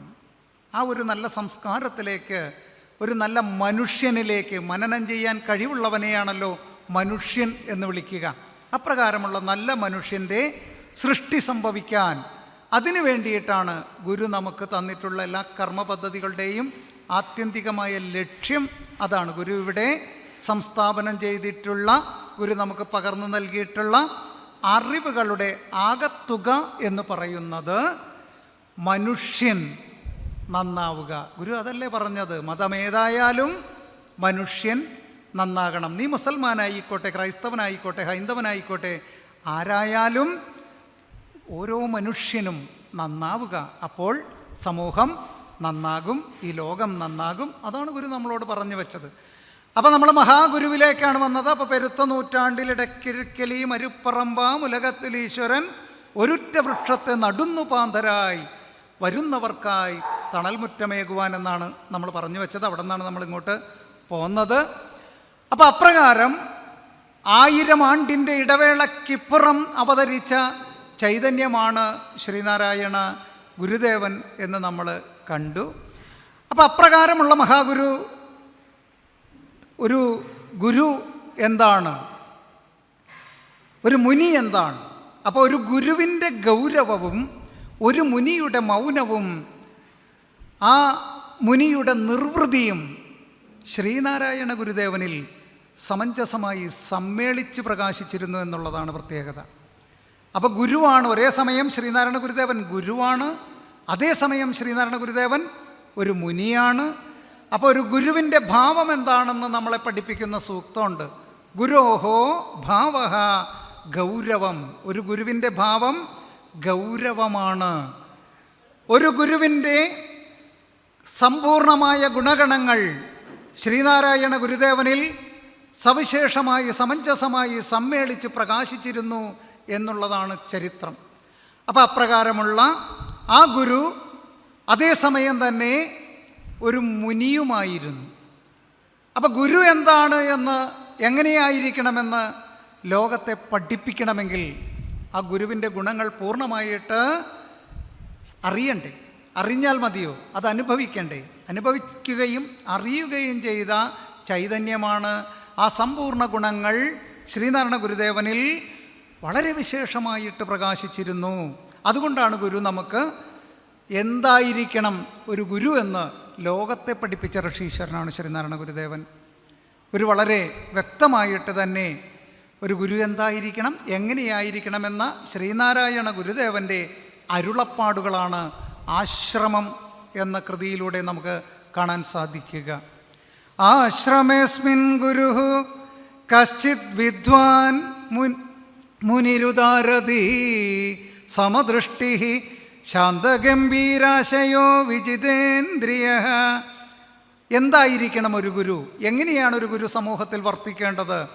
എന്തായിരിക്കണം ആ ഗുരുവിൻ്റെ ഗുണഗണങ്ങളെന്നൊക്കെ അക്കമിട്ട് നിരത്തിക്കൊണ്ട് നമ്മളെ പഠിപ്പിച്ചു തരുന്ന ശ്രീനാരായണ ഗുരുദേവൻ്റെ സമുജ്വലമായ ഒരു സൃഷ്ടിയാണ് ആശ്രമം എന്ന കൃതി. നമുക്കറിയാം 1928 കൂർക്കഞ്ചേരി ക്ഷേത്രത്തിൽ വെച്ചിട്ട് ഗുരു ധർമ്മസംഘം രൂപീകരിച്ചതിന് ശേഷം ആ ധർമ്മസംഘത്തിന് വേണ്ടി തയ്യാറാക്കിയ ഒരു നിയമാവലി കൂടിയാണ് ആശ്രമം എന്ന കൃതി. അപ്പോൾ അതിലൂടെ ഗുരു ഈ ലോകത്തുള്ള ഗുരുക്കന്മാർക്ക്, ഇന്നുള്ള എല്ലാ ഗുരുക്കന്മാർക്കും ദിശാബോധം നൽകുന്ന ഒരു നിയമാവലി കൂടിയാണ് അത് എന്ന് നമ്മൾ തിരിച്ചറിയുക. ഇനി അപ്പുറത്തേക്ക് അതിൻ്റെ അടുത്ത തലമാണ് ഞാൻ പറഞ്ഞത്. ഒരു ഗുരു മാത്രമല്ല, ഗുരുവൊപ്പം ഒരു മുനി കൂടിയാണ്. അപ്പോൾ ഒരു മുനിയുടെ മൗനവും നിർവൃതിയും ഒരേ സമയം ശ്രീനാരായണ ഗുരുദേവനിൽ വിശേഷേണ പ്രകാശിച്ചിരുന്നു എന്ന് നമ്മൾ തിരിച്ചറിയണം. മുനിക്കുമുണ്ട്. മുനി എന്തായിരിക്കണം, മുനിയുടെ ഭാവം എന്തായിരിക്കണം എന്ന് പറയുന്ന സൂക്തമാണ് മുനേഹോ ഭാവഹ മൗനം. ഒരു മുനിയുടെ ഭാവം മൗനമാണ് എന്ന് പഠിപ്പിച്ചു തരികയാണ്. മുനിചര്യ പഞ്ചകം എന്ന കൃതിയിലൂടെ ഒരു മുനി എങ്ങനെയായിരിക്കണം ഈ ലോകത്തിൽ പെരുമാറേണ്ടത്, പ്രവർത്തിക്കേണ്ടത്, വർത്തിക്കേണ്ടത് എന്ന് അടിവരയിട്ട് പഠിപ്പിച്ചു തരുന്ന കൃതിയാണ് മുനിചര്യ പഞ്ചകം. ഭുജഃ കിമുപദാനതാം കിമുനകുംഭിനീ മഞ്ജതാം വ്രജേത് വൃജിനഹാരിണി സ്വപതപാദിനി മേദിനി മുനേരപരസമ്പദ കിമിഹ മുക്തരാഗസ്യ തത്വമസ്യ ദിഗമാത് അയം സകലഭോഗ്യമത്യശ്നുതേ. ഒരു മുനി എന്തായിരിക്കണമെന്ന് വിവരിക്കുന്നില്ല ശ്ലോകം, അത് മുനിചര്യ പഞ്ചകത്തിലുള്ളതാണ്. മുനിചര്യ പഞ്ചകം എന്ന കൃതി നിങ്ങൾ കേൾക്കുമ്പോൾ നിങ്ങളുടെ ചിന്താമണ്ഡലത്തിൽ തെളിഞ്ഞുയരണം രമണ മഹർഷി എന്ന് പറയുന്ന ഒരു സന്യാസിയെ, ഒരു ഋഷിയെ, ഒരു മുനിയെ, ഒരു ഗുരുവിനെ. അവിടെയാണ് ഞാൻ നേരത്തെ പറഞ്ഞ മുനിയുടെ ഒരു ഗുണം പറഞ്ഞു, നിർവൃതി. ഒരു മുനി അനുഭവിക്കുന്ന നിർവൃതിയുണ്ട്. അപ്പോൾ ഗുരു നിർവൃതി പഞ്ചകം എന്ന് പറയുന്ന ഒരു കൃതി കൂടി നമുക്ക് രചിച്ചു തന്നിട്ടുണ്ട്. ഇതും രമണ മഹർഷിയായിട്ട് ഏറ്റവും അധികം ബന്ധപ്പെട്ട് നിൽക്കുന്നതാണ്. കോ നാമദേശഃ കാജാതിഃ പ്രവൃത്തിഃ കാകിയദ്വയഃ ഇത്യാദി വാദോപരതിർയസ്യ തസ്യൈവ നിർവൃതിഃ. ആരാണ് നിർവൃതിക്കർഹൻ, എന്താണ് നിർവൃതി എന്നൊക്കെ ലോകത്തെ പഠിപ്പിക്കുന്ന ഒരു കൃതിയാണ് ശ്രീനാരായണ ഗുരുദേവൻ്റെ വളരെ വിശേഷപ്പെട്ട ഒരു സൃഷ്ടിയാണ് നിർവൃതി പഞ്ചകം. അപ്പോൾ ഈ നിർവൃതി പഞ്ചകവും മുനിചര്യ പഞ്ചകമൊക്കെ രചിക്കാൻ ഗുരുവിനെ പ്രേരിപ്പിച്ച ഘടകം അല്ലെങ്കിൽ ആ പശ്ചാത്തലം 1916 ഗോവിന്ദാനന്ദ സ്വാമികൾ, ശ്രീനാരായണ ഗുരുദേവൻ്റെ വത്സല ശിഷ്യനായ ഗോവിന്ദാനന്ദ സ്വാമികൾ തമിഴ്നാട്ടിലെ കാഞ്ചീപുരത്ത് ശ്രീനാരായണ സേവാശ്രമം പടുത്തുയർത്തി. എന്നിട്ടതിൻ്റെ ഉദ്ഘാടനത്തിന് സ്വാമി തൃപ്പാദങ്ങളെ കൊണ്ടുപോവുകയാണ്. അങ്ങനെ സ്വാമി തൃപ്പാദങ്ങൾ കാഞ്ചീപുരത്ത് ചെന്നതിന് ശേഷം അവിടെ സമീപ പ്രദേശത്തെ മഠത്തിലെ മഠാധിപതികൾക്കൊക്കെ ക്ഷണം ഉണ്ടായിരുന്നു. കന്നിക്കുടി മഠാധിപതി, കോവിലൂർ മഠാധിപതി, തിരുവണ്ണാമല, അങ്ങനെ നിരവധി മഠങ്ങളിലെ മഠാധിപതികൾ ഈ ചടങ്ങിൽ സംബന്ധിച്ചിരുന്നു. അവരൊക്കെ ഒരേപോലെ ഗുരുവിനോട് ആവശ്യപ്പെടുകയാണ്, തൃപ്പാദങ്ങൾ ഞങ്ങളുടെ ആശ്രമം കൂടി സന്ദർശിക്കണം. ഗുരു പറഞ്ഞു, നാം മലയാളത്തിലേക്ക് മടങ്ങിയെത്തിയിട്ട് തിരക്കുണ്ട്, എങ്കിലും ഒരു മഠത്തിൽ നാം സന്ദർശിക്കുന്നുണ്ട്. ഗുരു തിരഞ്ഞെടുത്തത് തിരുവണ്ണാമലയാണ്. അപ്പോൾ ഈ തിരുവണ്ണാമലയിലെ മഹർഷി രമണ മഹർഷിയാണ്. രമണ മഹർഷി ആ മലയിലേക്ക് കയറിയതിന് ശേഷം പുറത്തേക്ക് പോയിട്ടേയില്ല. അപ്പോൾ പിന്നെ ഈ ചടങ്ങിൽ പങ്കെടുക്കാൻ രമണ മഹർഷിയുടെ പ്രതിനിധിയായിട്ട് ഒരു സ്വാമിയാണ് അയച്ചത്, പളനിസ്വാമി. അദ്ദേഹത്തിന് വലിയ സന്തോഷമായി. അങ്ങനെ ഇവരെല്ലാവരും ചേർന്നിട്ട് ഗുരുവിൻ്റെ കാറിൽ, കാഞ്ചീപുരത്ത് ഗുരുവിൻ്റെ കാറിടാനുള്ള കാർ ഷെഡൊക്കെ ഉണ്ടായിരുന്നു, ഇപ്പോഴും ഉണ്ടെന്ന് എനിക്ക് തോന്നുന്നു. ഞാൻ കുറച്ച് നാൾ പോകുമ്പോഴൊക്കെ അവിടെ ഉണ്ട്, കാറില്ല, കാർ ഷെഡുണ്ട്. ഏതിനും ആ കാറിൽ ഇവർ തിരുവണ്ണാമലയിൽ എത്തുകയാണ്. കിഴക്കാന്തൂക്കായി കിടക്കുന്ന ആ മല കയറാൻ നേരത്ത് ഗുരു പറയുന്നുണ്ട്, ഒരു കിളവൻ കാരണം ഇതൊക്കെ ഈ മലയൊക്കെ ചവിട്ടിപ്പൊട്ടിക്കേണ്ടി വരും, നിങ്ങൾക്ക് പ്രയാസമായോ എന്ന് ചോദിക്കുമ്പോൾ മാമ്പലം വിദ്യാനന്ദ സ്വാമികളടക്കമുള്ള, ഗോവിന്ദാനന്ദ സ്വാമികളടക്കമുള്ള, ആ പളനിസ്വാമി അടക്കമുള്ള സന്യാസി ശ്രേഷ്ഠന്മാരൊക്കെ കൂടെ ഉണ്ട്. അവർ പറയുന്നത് അവർക്കൊന്നും ഒരു പ്രയാസവും കൂടാതെ ആ കിഴുക്കാന്തൂക്കായ മലയുടെ മുകൾ വാരത്ത് എത്തിച്ചേരാൻ സാധിച്ചു. ശ്രീനാരായണ ഗുരുദേവൻ താഴെ എത്തിയെന്നറിഞ്ഞിട്ട് രമണ മഹർഷി താഴെ വന്നു കൂട്ടാൻ ഒരുക്കങ്ങൾ നടത്തുമ്പോൾ ഗുരുവും പരിവാരങ്ങളും മലമുകളിൽ എത്തിക്കഴിഞ്ഞു. അതെന്തുമാകട്ടെ, അതിൻ്റെയൊക്കെ ആത്മീയ വശങ്ങൾ ചിന്തിക്കുകയാണെങ്കിൽ ധാരാളമുണ്ട്. ഗുരുവിൻ്റെ ഐശ്വര്യങ്ങൾ ഒക്കെ അവിടെ നമുക്ക് ശ്രദ്ധിക്കാവുന്നതാണ്. ഗുരു അതിലൊന്നും ഒരു പ്രത്യേകതയും ഒരിക്കലും പറഞ്ഞിട്ടില്ല. ഇത് അത്ഭുത പ്രവൃത്തിയായിട്ടൊന്നും ഗുരു കാണാൻ ഗുരു സമ്മതിച്ചിട്ടുമില്ല. ഏതിനും യോഗസിദ്ധി ഒരു യോഗീശ്വരന് സാധിക്കാവുന്ന കാര്യമുള്ളൂ എന്നുള്ള നിസ്സാര തലത്തിലാണ് ഗുരു ഇത്തരം സംഭവങ്ങളെയൊക്കെ ഒതുക്കുന്നത്. അതിരിക്കട്ടെ. ഏതിനും അവിടെ എത്തി രമണ മഹർഷിയുമായി ഏറെ നേരം മുഖത്തോട് മുഖം നോക്കി നിൽക്കുകയാണ്. ശിഷ്യഗണങ്ങളൊക്കെ ഇങ്ങനെ അമ്പരന്ന് നിൽക്കുകയാണ്. കാരണം ഒന്നും സംസാരിക്കുന്നില്ല. അവിടെ അവർ സംസാരിച്ചു, ധാരാളമായിട്ട് സംസാരിച്ചു. പക്ഷേ അവരാശയവിനിമയം നടത്തിയത് മൗനമായ ഭാഷയിലായിരുന്നു. മൗനമായിരുന്നു അവരുടെ ഭാഷ. അതാണ് മുനി. മുനിയുടെ ഭാവം മൗനമാണ്. രണ്ടുപേരും കറയറ്റ മുനീശ്വരന്മാരാണ്. അതുകൊണ്ടാണ് ആ മൗനമായ ഭാഷയിൽ ആശയവിനിമയം നടത്താൻ സാധിച്ചത്. ഏറെ നേരം അപ്രകാരം സംസാരം ഏതാണ്ട് പൂർണ്ണമായ സ്ഥിതിയിൽ രണ്ടു വശത്തേക്ക് രണ്ടുപേരും മാറുമ്പോൾ നമ്മുടെ രമണ മഹർഷിയുടെ ശിഷ്യഗണങ്ങൾ രമണ മഹർഷിയോട് ചോദിക്കുന്നുണ്ട്, അവർ ഒന്നുമേ പേശലേ, അവരൊന്നും സംസാരിച്ചില്ലല്ലോ എന്ന് രമണ മഹർഷിയുടെ ശിഷ്യഗണങ്ങൾ രമണ മഹർഷിയോട് ചോദിക്കുമ്പോൾ രമണ മഹർഷി പറഞ്ഞു, അവരെല്ലാം തെരിഞ്ചിയവർ, അവർക്കെല്ലാം അറിയാം, അവർ എല്ലാം അറിയുന്ന ശക്തിയാണ് എന്നാണ് പറഞ്ഞത്. അല്പം മാറിയിരുന്നിട്ട് മാമ്പലം വിദ്യാനന്ദ സ്വാമികളോട് ഗുരു പറഞ്ഞു, കുറിച്ചോളൂ. അങ്ങനെ എഴുതിയതാണ് കോ നാമദേശ കാജാതി പ്രവൃത്തി കിയദ്വയ ഇത്യാദി വാദോ പരതിര്യസ്യ തസ്യൈവ നിർവൃതി. ഈ കൃതി അപ്പോൾ പറഞ്ഞു വന്നത് ഒരു ഗുരുവിൻ്റെ ഗൗരവവും ഒരു മുനിയുടെ മൗനവും നിർവൃതിയും ശ്രീനാരായണ ഗുരുദേവനിൽ സവിശേഷം പ്രകാശിച്ചു നിന്നതുകൊണ്ടാണ് ഗുരു നമുക്ക് മഹാഗുരു ആകുന്നത് എന്നൊരു കാര്യം പറയാൻ വേണ്ടിയിട്ടാണ് ഇത്രയും കാര്യങ്ങൾ നമ്മൾ ഇവിടെ ചേർത്ത് വെച്ച് പറഞ്ഞത്. അപ്പോൾ ഇപ്രകാരമുള്ള ആ മഹാഗുരു ഏതൊരർത്ഥത്തിലെടുത്താലും ഈ വിശ്വഗുരുവാണ്. വെറുതെയല്ല മഹാഗുരു എന്ന് പറയുന്നത്, വിശ്വഗുരുവാണ്. ഞാൻ നേരത്തെ പറഞ്ഞു, ഒരു നിശബ്ദ വിപ്ലവത്തിലൂടെ ശ്രീനാരായണ ഗുരുദേവ ദർശനം ലോകവ്യാപകമായിട്ട് പടർന്നു കയറുന്നൊരു കാഴ്ചയുണ്ടെന്നു. അതിൻ്റെ 1-2 സംഭവങ്ങൾ മാത്രം, കഥയല്ല കേട്ടോ, പുരാണമല്ല, നമ്മൾ ചരിത്രം തന്നെയാണ് പറയണത്. 1-2 സംഭവങ്ങൾ നിങ്ങളുടെ ശ്രദ്ധയിൽപ്പെടുത്തിക്കൊണ്ട്, നിങ്ങൾക്കറിയാവുന്ന കാര്യമാണ്, ഞാനൊന്ന് ഓർമ്മപ്പെടുത്തുക എന്നുള്ള ദൗത്യമാണ് നിർവഹിച്ചു കൊണ്ടിരിക്കുന്നത്. 2024 നവംബർ 29-30 തീയതികളിൽ ഇറ്റലിയിൽ മാർപ്പാപ്പയുടെ അടുത്ത് ലോക സർവമത സമ്മേളനത്തിൻ്റെ ശതാബ്ദി ആഘോഷം നടന്നു. നമുക്കറിയാം, സീറോ മലബാർ സഭയുടെ ആർച്ച് ബിഷപ്പ്, സീറോ മലങ്കര സഭയുടെ ആർച്ച് ബിഷപ്പ് പാണക്കാട് കുടുംബത്തിൽ നിന്ന് ചരിത്രത്തിലാദ്യമായിട്ട് പാണക്കാട് കുടുംബത്തിലെ ഒരു അംഗം മാർപ്പാപ്പയെ സന്ദർശിച്ചത് ഈ ചടങ്ങിലാണ്. ശിവഗിരി മഠത്തിലെ ശ്രേഷ്ഠരായ സന്യാസി വര്യന്മാർ, ചാണ്ടിയുമ്മൻ എം എൽ എ അല്ലേ അദ്ദേഹം, അവരൊക്കെ അടങ്ങുന്ന വലിയ ഒരു സമ്പന്നമായ ഒരു നിര ഇറ്റലിയിലെത്തി മാർപ്പാപ്പയെ കണ്ട് ഈ സർവമത സമ്മേളന ശതാബ്ദി ആഘോഷം ഇറ്റലിയിൽ ലോകശ്രദ്ധയെ ആകർഷിക്കും വിധം നടന്നത് എന്തുകൊണ്ടാണ്? ഗുരു ഒരു മഹാഗുരുവായതുകൊണ്ട് തന്നെയാണ്.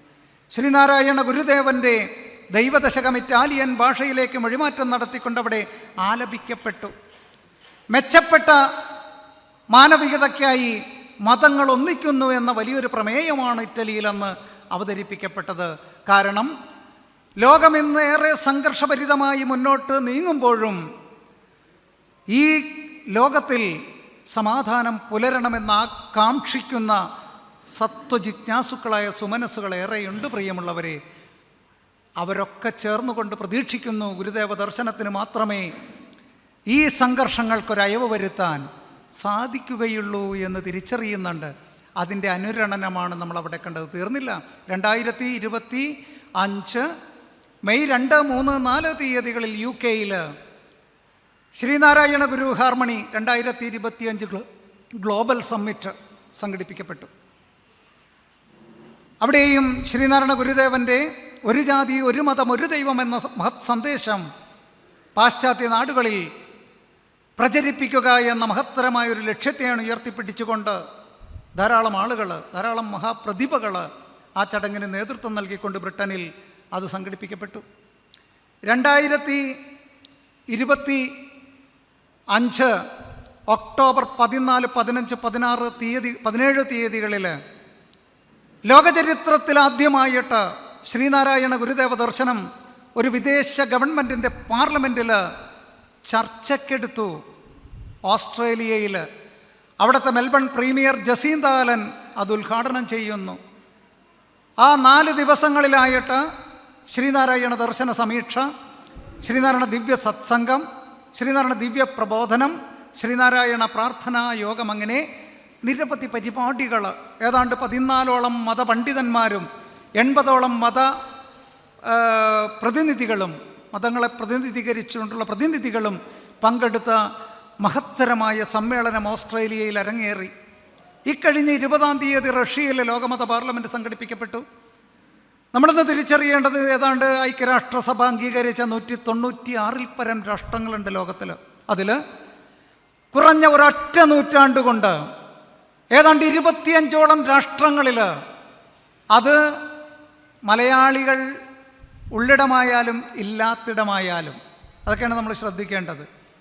ശ്രീനാരായണ ഗുരുദേവ ദർശനം നിരന്തരമായ പഠനത്തിനും പാഠനത്തിനും വിധേയമായി കൊണ്ടിരിക്കുന്നു. ആ ഗുരുദർശനത്തെ നെഞ്ചേറ്റിക്കൊണ്ട് ജീവിതം ചിട്ടപ്പെടുത്താൻ സുമനസ്സുകളായ സജ്ജനങ്ങൾ വളരെ ശ്രദ്ധയോടുകൂടി പ്രവർത്തിച്ചു കൊണ്ടിരിക്കുന്നു എന്നുള്ളതിൻ്റെ തെളിവാണ് ഇത്രയും രാഷ്ട്രങ്ങളിൽ ഗുരുദർശനം പഠിപ്പിക്കപ്പെടുന്നു എന്നുള്ളത്.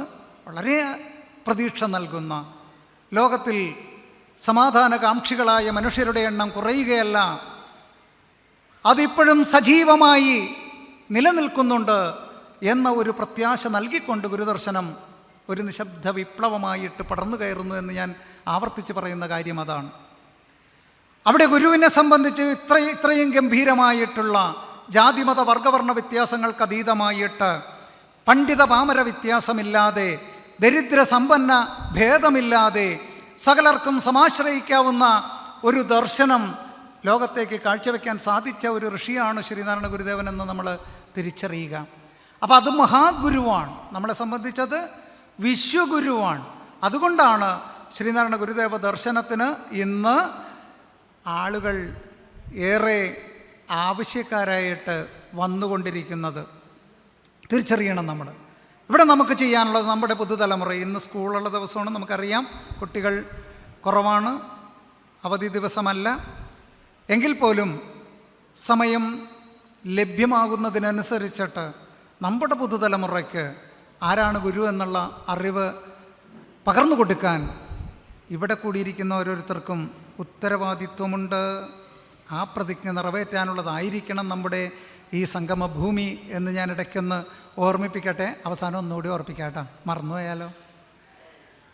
അപ്പോൾ നമ്മളെ സംബന്ധിച്ചിടത്തോളം ഇനി ഗുരു എങ്ങനെയാണ് മഹാഗുരുവായത്, ഗുരു എങ്ങനെയാണ് പരമ്പൊരുളായത്, ഗുരു എങ്ങനെയാണ് പരബ്രഹ്മത്തിൻ്റെ നേർക്കാഴ്ചയായതെന്നൊക്കെ അറിയണമെങ്കിൽ ഒരു കാര്യവും കൂടി നിങ്ങളുടെ ശ്രദ്ധയിൽപ്പെടുത്തുകയാണ്. ഞാൻ എൻ്റെ വിഷയത്തിൽ ഞാൻ ചിന്തിക്കാത്തൊരു കാര്യമായിരുന്നു, ഇപ്പം അങ്ങനെ ഓർമ്മ വന്നപ്പോൾ അത് പറയുകയാണ്. നമ്മളെ സംബന്ധിച്ച് എന്തുകൊണ്ടാണ് ഗുരു നമുക്ക് ദൈവമായത്? അങ്ങനെ ചിന്തിച്ചിട്ടുണ്ടോ എപ്പോഴെങ്കിലും? ഇപ്പോൾ പലരും ചോദിക്കുന്നൊരു ചോദ്യമാണ്. ഇന്നലെ കൂടെ ഒരു വൈറലായ വീഡിയോ ഒക്കെ ഓടണുണ്ട്, ഗുരു സാമൂഹ്യ പരിഷ്കർത്താവ് മാത്രമാണ്. ഞാൻ ആദ്യം ഇതിൻ്റെ മറുപടി പറഞ്ഞു. ഒരു സാമൂഹ്യ പരിഷ്കർത്താവിനെ കൊണ്ട് സാധിക്കാത്ത, ഒരു സാധാരണ മനുഷ്യനെ കൊണ്ട് സാധിക്കാത്ത, ഒരു സാധാരണ സന്യാസിയെ കൊണ്ട് സാധിക്കാത്ത വിപ്ലവമാണ്, ഒരു തുള്ളി രക്തം ചിന്താതെ വിജയിപ്പിച്ചെടുത്ത വിപ്ലവമാണ് ശ്രീനാരായണ ഗുരുദേവൻ ഈ മലയാള മണ്ണിൽ സാധ്യമാക്കിയതെന്നുള്ളൊരൊറ്റ കാരണം മതി ഗുരു ആരാണെന്നറിയാൻ. പോട്ടെ, ഇനി അടുത്തത് പറയുകയാണ്. അതായത് നമുക്ക് 4 യുഗങ്ങളുണ്ട് അല്ലേ? നമുക്കറിയാം, കൃതയുഗം, ത്രേതായുഗം, ദ്വാപരയുഗം, കലിയുഗം. നമ്മളിന്ന് കലിയുഗത്തിലാണ് ജീവിക്കുക. ഈ ശാസ്ത്രകാരനായ ഋഷി എന്ന് പറയും, ശാസ്ത്രത്തിന് മുമ്പേ ഗമിക്കുന്ന ഋഷി ആണ് ശ്രീനാരായണ ഗുരുദേവൻ എന്ന് പറയാനാണ് എനിക്കിഷ്ടം. കാരണം എന്താണെന്ന് വെച്ചാൽ, ശാസ്ത്രം ഏറെ പുരോഗമിക്കുമ്പോഴും ശാസ്ത്രം ഇന്ന് കണ്ടെത്തുന്ന അറിവ്, അതിനു മുൻപിൽ ഒരറിവ് ഗുരു തന്നിട്ട് തന്നെയാണ് പോയേക്കണത്. സംശയമൊന്നും വേണ്ട കാര്യത്തിൽ. ഞാൻ സമയമുണ്ടെങ്കിൽ അത് പറഞ്ഞു തരാം നിങ്ങളോട്. നമ്മളെ സംബന്ധിച്ചിടത്തോളം കൃതയുഗത്തിൽ ദേവതാ സങ്കല്പങ്ങളില്ല. ദൈവമുണ്ട് കേട്ടോ, ദൈവമില്ലാന്ന് ഞാൻ പറഞ്ഞിട്ടില്ല, ഞാൻ അത് പറയരുത്. ദൈവമുണ്ട്, പക്ഷെ ദേവതാ സങ്കല്പങ്ങൾ കൃതയുഗത്തിലില്ല, സത്യയുഗത്തിലില്ല. ധ്യാനമാണ്. അന്ന് ജ്ഞാനികളായ മനുഷ്യരായിരുന്നു. അവർക്ക് ആരാധിക്കാൻ ഒരു ബിംബത്തിൻ്റെ ആവശ്യമുണ്ടായിരുന്നില്ല, അവർക്ക് അത്രയും അറിവുണ്ടായിരുന്നു. തപസ് ചെയ്യുന്നവരായിരുന്നു, ധ്യാനം ചെയ്യുന്നവരായിരുന്നു. അതുകൊണ്ട് കൃതയുഗത്തിൽ ധ്യാനമാണ്, ആരാധന കടന്നു വന്നിട്ടില്ല. കൊടും തണുപ്പിലും മഴയിലും മഞ്ഞിലും വെയിലിലും പതറാതെ വനാന്തരങ്ങളിലും ഗുഹകളിലും ഏകാഗ്രതയോടുകൂടി കൊടും തപസ്സനുഷ്ഠിച്ചുകൊണ്ട് സത്യസാക്ഷാത്കാരം നേടി ആ അറിവുകളെ ലോകമംഗളത്തിനായി പകർന്നു തന്ന ഗുരുക്കന്മാരുടെ കാലഘട്ടം, വേദിക് കാലഘട്ടം. അന്ന് ഗുരുവുണ്ട്, എന്തില്ല? ദേവതയില്ല. ആ കൃതയുഗം കഴിഞ്ഞ് ത്രേതായുഗത്തിലേക്ക് വരുമ്പോൾ ആര് വന്നു? ഒരു ദേവത വന്നല്ലേ. ത്രേതായുഗത്തിൽ വന്നൊരു അവതാരമൂർത്തി ആരാന്നറിയോ? ആ ശ്രീരാമൻ. ത്രേതായുഗത്തിലെ ശ്രീരാമൻ കാൽവിരൽ കൊണ്ടൊന്നു തൊട്ടപ്പോൾ പണ്ട് കാട്ടില് കാട്ടിലെ കല്ലൊരു ദേവതയായി. ഞാൻ വിചാരിച്ച് കാട്ടിൽ തേൻ കിട്ടിയെന്നാ പറയാൻ പോണെന്ന്. കാട്ടിലെ കല്ലൊരു ദേവതയായി അല്ലേ. ഇത്ര ഗംഭീരമായിട്ട് അതൊക്കെ അവതരിപ്പിച്ച് വെക്കുക.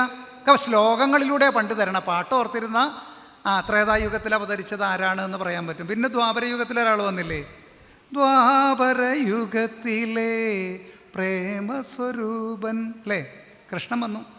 അപ്പം ദേവതാ സങ്കല്പങ്ങൾ തുടങ്ങുന്നത് ഇവിടെ നിന്നാണ്. ഞാൻ പറഞ്ഞു വന്നത്, ഈ ആദിമ ഋഷിപുങ്കവന്മാർ പകർന്നു നൽകിയ അറിവുകൾ, വേദങ്ങൾ. വേദം ഇന്നയാൾ രചിച്ചു എന്ന് പറയണില്ലല്ലോ, അത് അപൗരുഷേയമാണ് എന്നല്ലേ പറയുക. അപൗരുഷേയമാണ് എന്നാണ് പറയുക. എന്താ അങ്ങനെ പറയാനുള്ള കാരണം? അതിന് ഒരാളെ കാണിച്ചു തരുന്നില്ല. പക്ഷെ ഗുരു നമ്മളിതൊക്കെ ചോദിക്കുന്നുള്ളത് കൊണ്ട് ശിവശതകത്തിൽ നമുക്ക് പറഞ്ഞു തന്നല്ലേ വേദം ആരാണ് ഇങ്ങോട്ട് തന്നത് എന്ന് വളരെ വ്യക്തമായിട്ട് പറഞ്ഞു തന്നില്ലേ ശിവശതകത്തിൽ. കരിമുകിൽ വർണ്ണനു പങ്കു ചെയ്തു നൽകി പരമതു വള്ളുവർന്നാവിലും മൊഴിഞ്ഞ് പരിമള ഭാരതി കാത്തുകൊള്ളുക നിത്യം.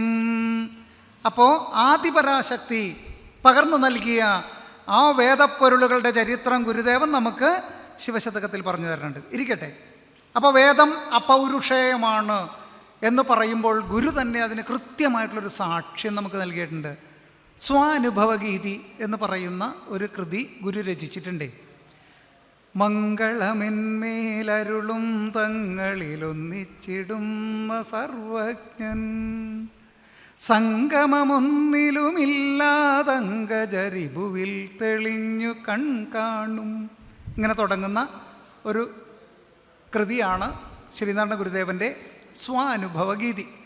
ഇത് ശതകമായിട്ടാണ് ഗുരു രചിച്ചത്. ഗുരു രചിച്ചത് എന്ന് പറയുമ്പോൾ നിങ്ങൾ തിരിച്ചറിയേണ്ടത് ഗുരു ഒന്നും ഗുരുവിൻ്റെ സ്വന്തം കൈകൊണ്ട് എഴുതി നമുക്ക് തന്നിട്ടില്ല. അത് വളരെ റയറായിട്ടുള്ള സംഭവങ്ങളുണ്ട്.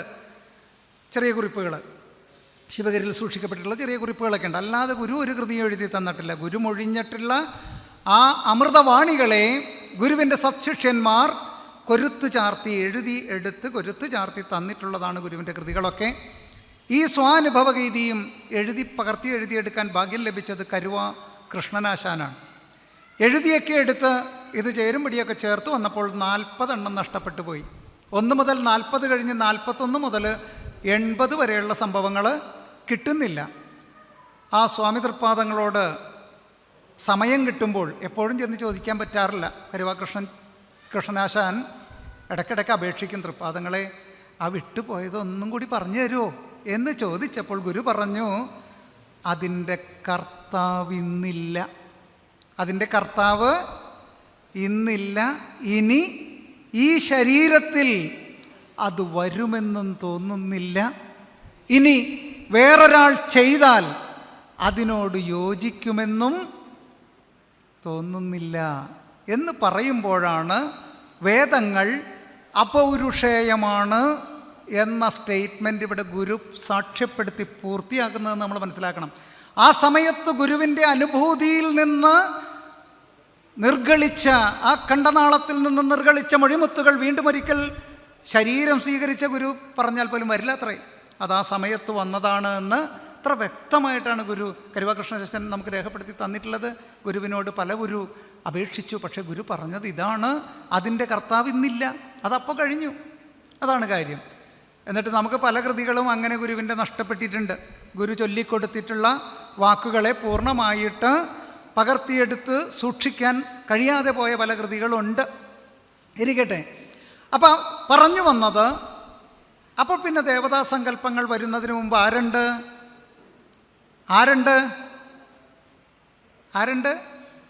ഗുരുവുണ്ട്. സംശയമൊന്നുമില്ലല്ലോ.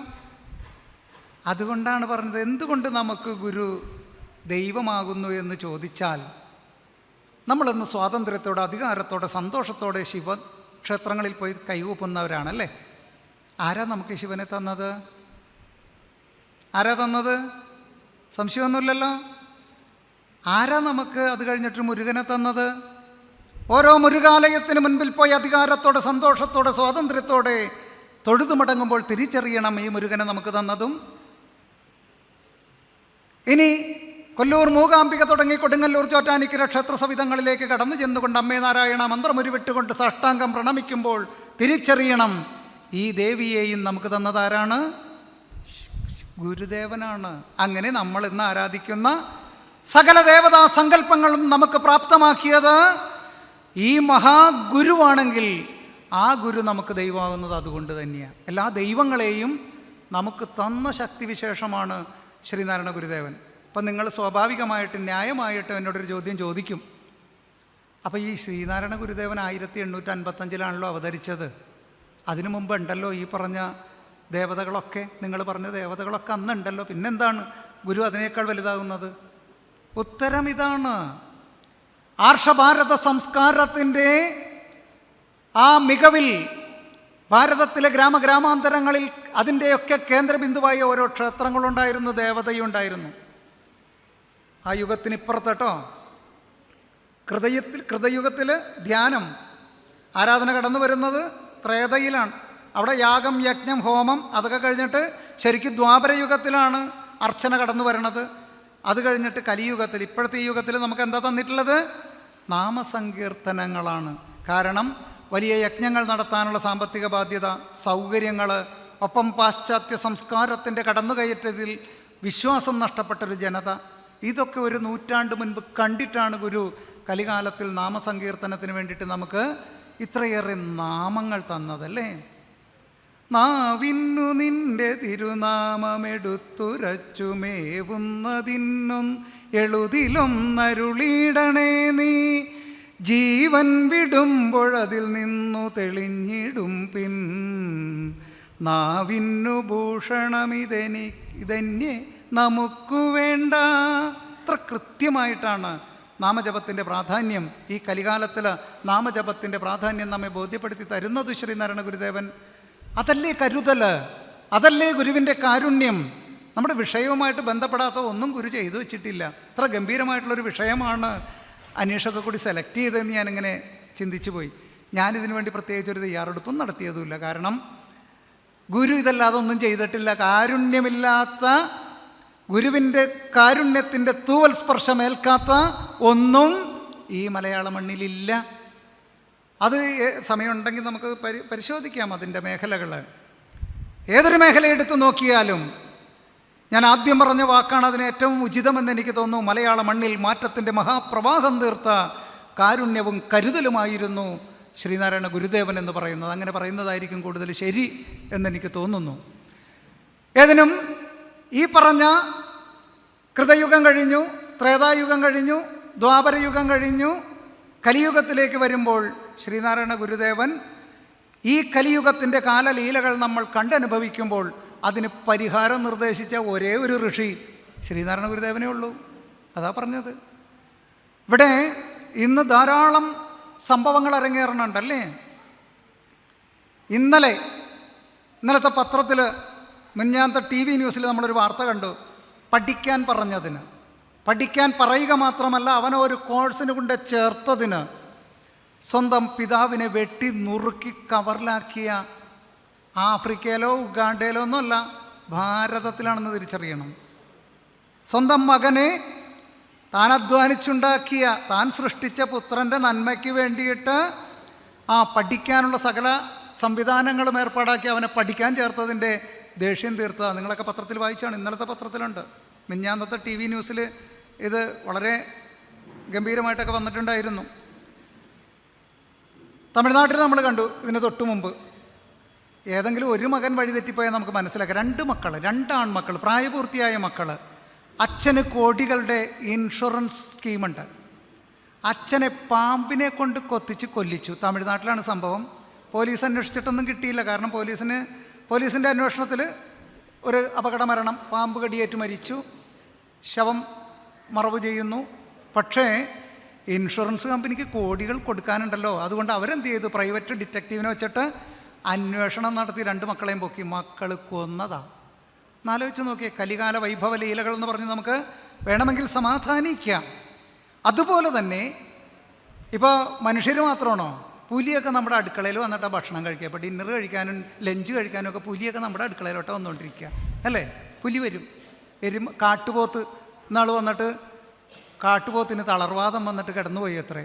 അപ്പോൾ കാട്ടിലെ മൃഗങ്ങളും നാട്ടിലെ മനുഷ്യരും ഭേദമില്ലാതെ ഈ കലികാല വൈഭവ ലീലകളുടെ സംഘർഷങ്ങളിൽപ്പെട്ട് ഉഴലുമ്പോൾ ആരെയും ആർക്കും കൊല്ലാനും ചാകാനുമൊന്നും മടിയില്ലാത്തൊരു മാനസിക നിലയിലേക്ക് മനുഷ്യൻ മൂല്യച്യുതി സംഭവിച്ച് കൂപ്പുകുത്തിപ്പോയിക്കൊണ്ടിരിക്കുന്നു എന്ന് നമ്മൾ തിരിച്ചറിയണം.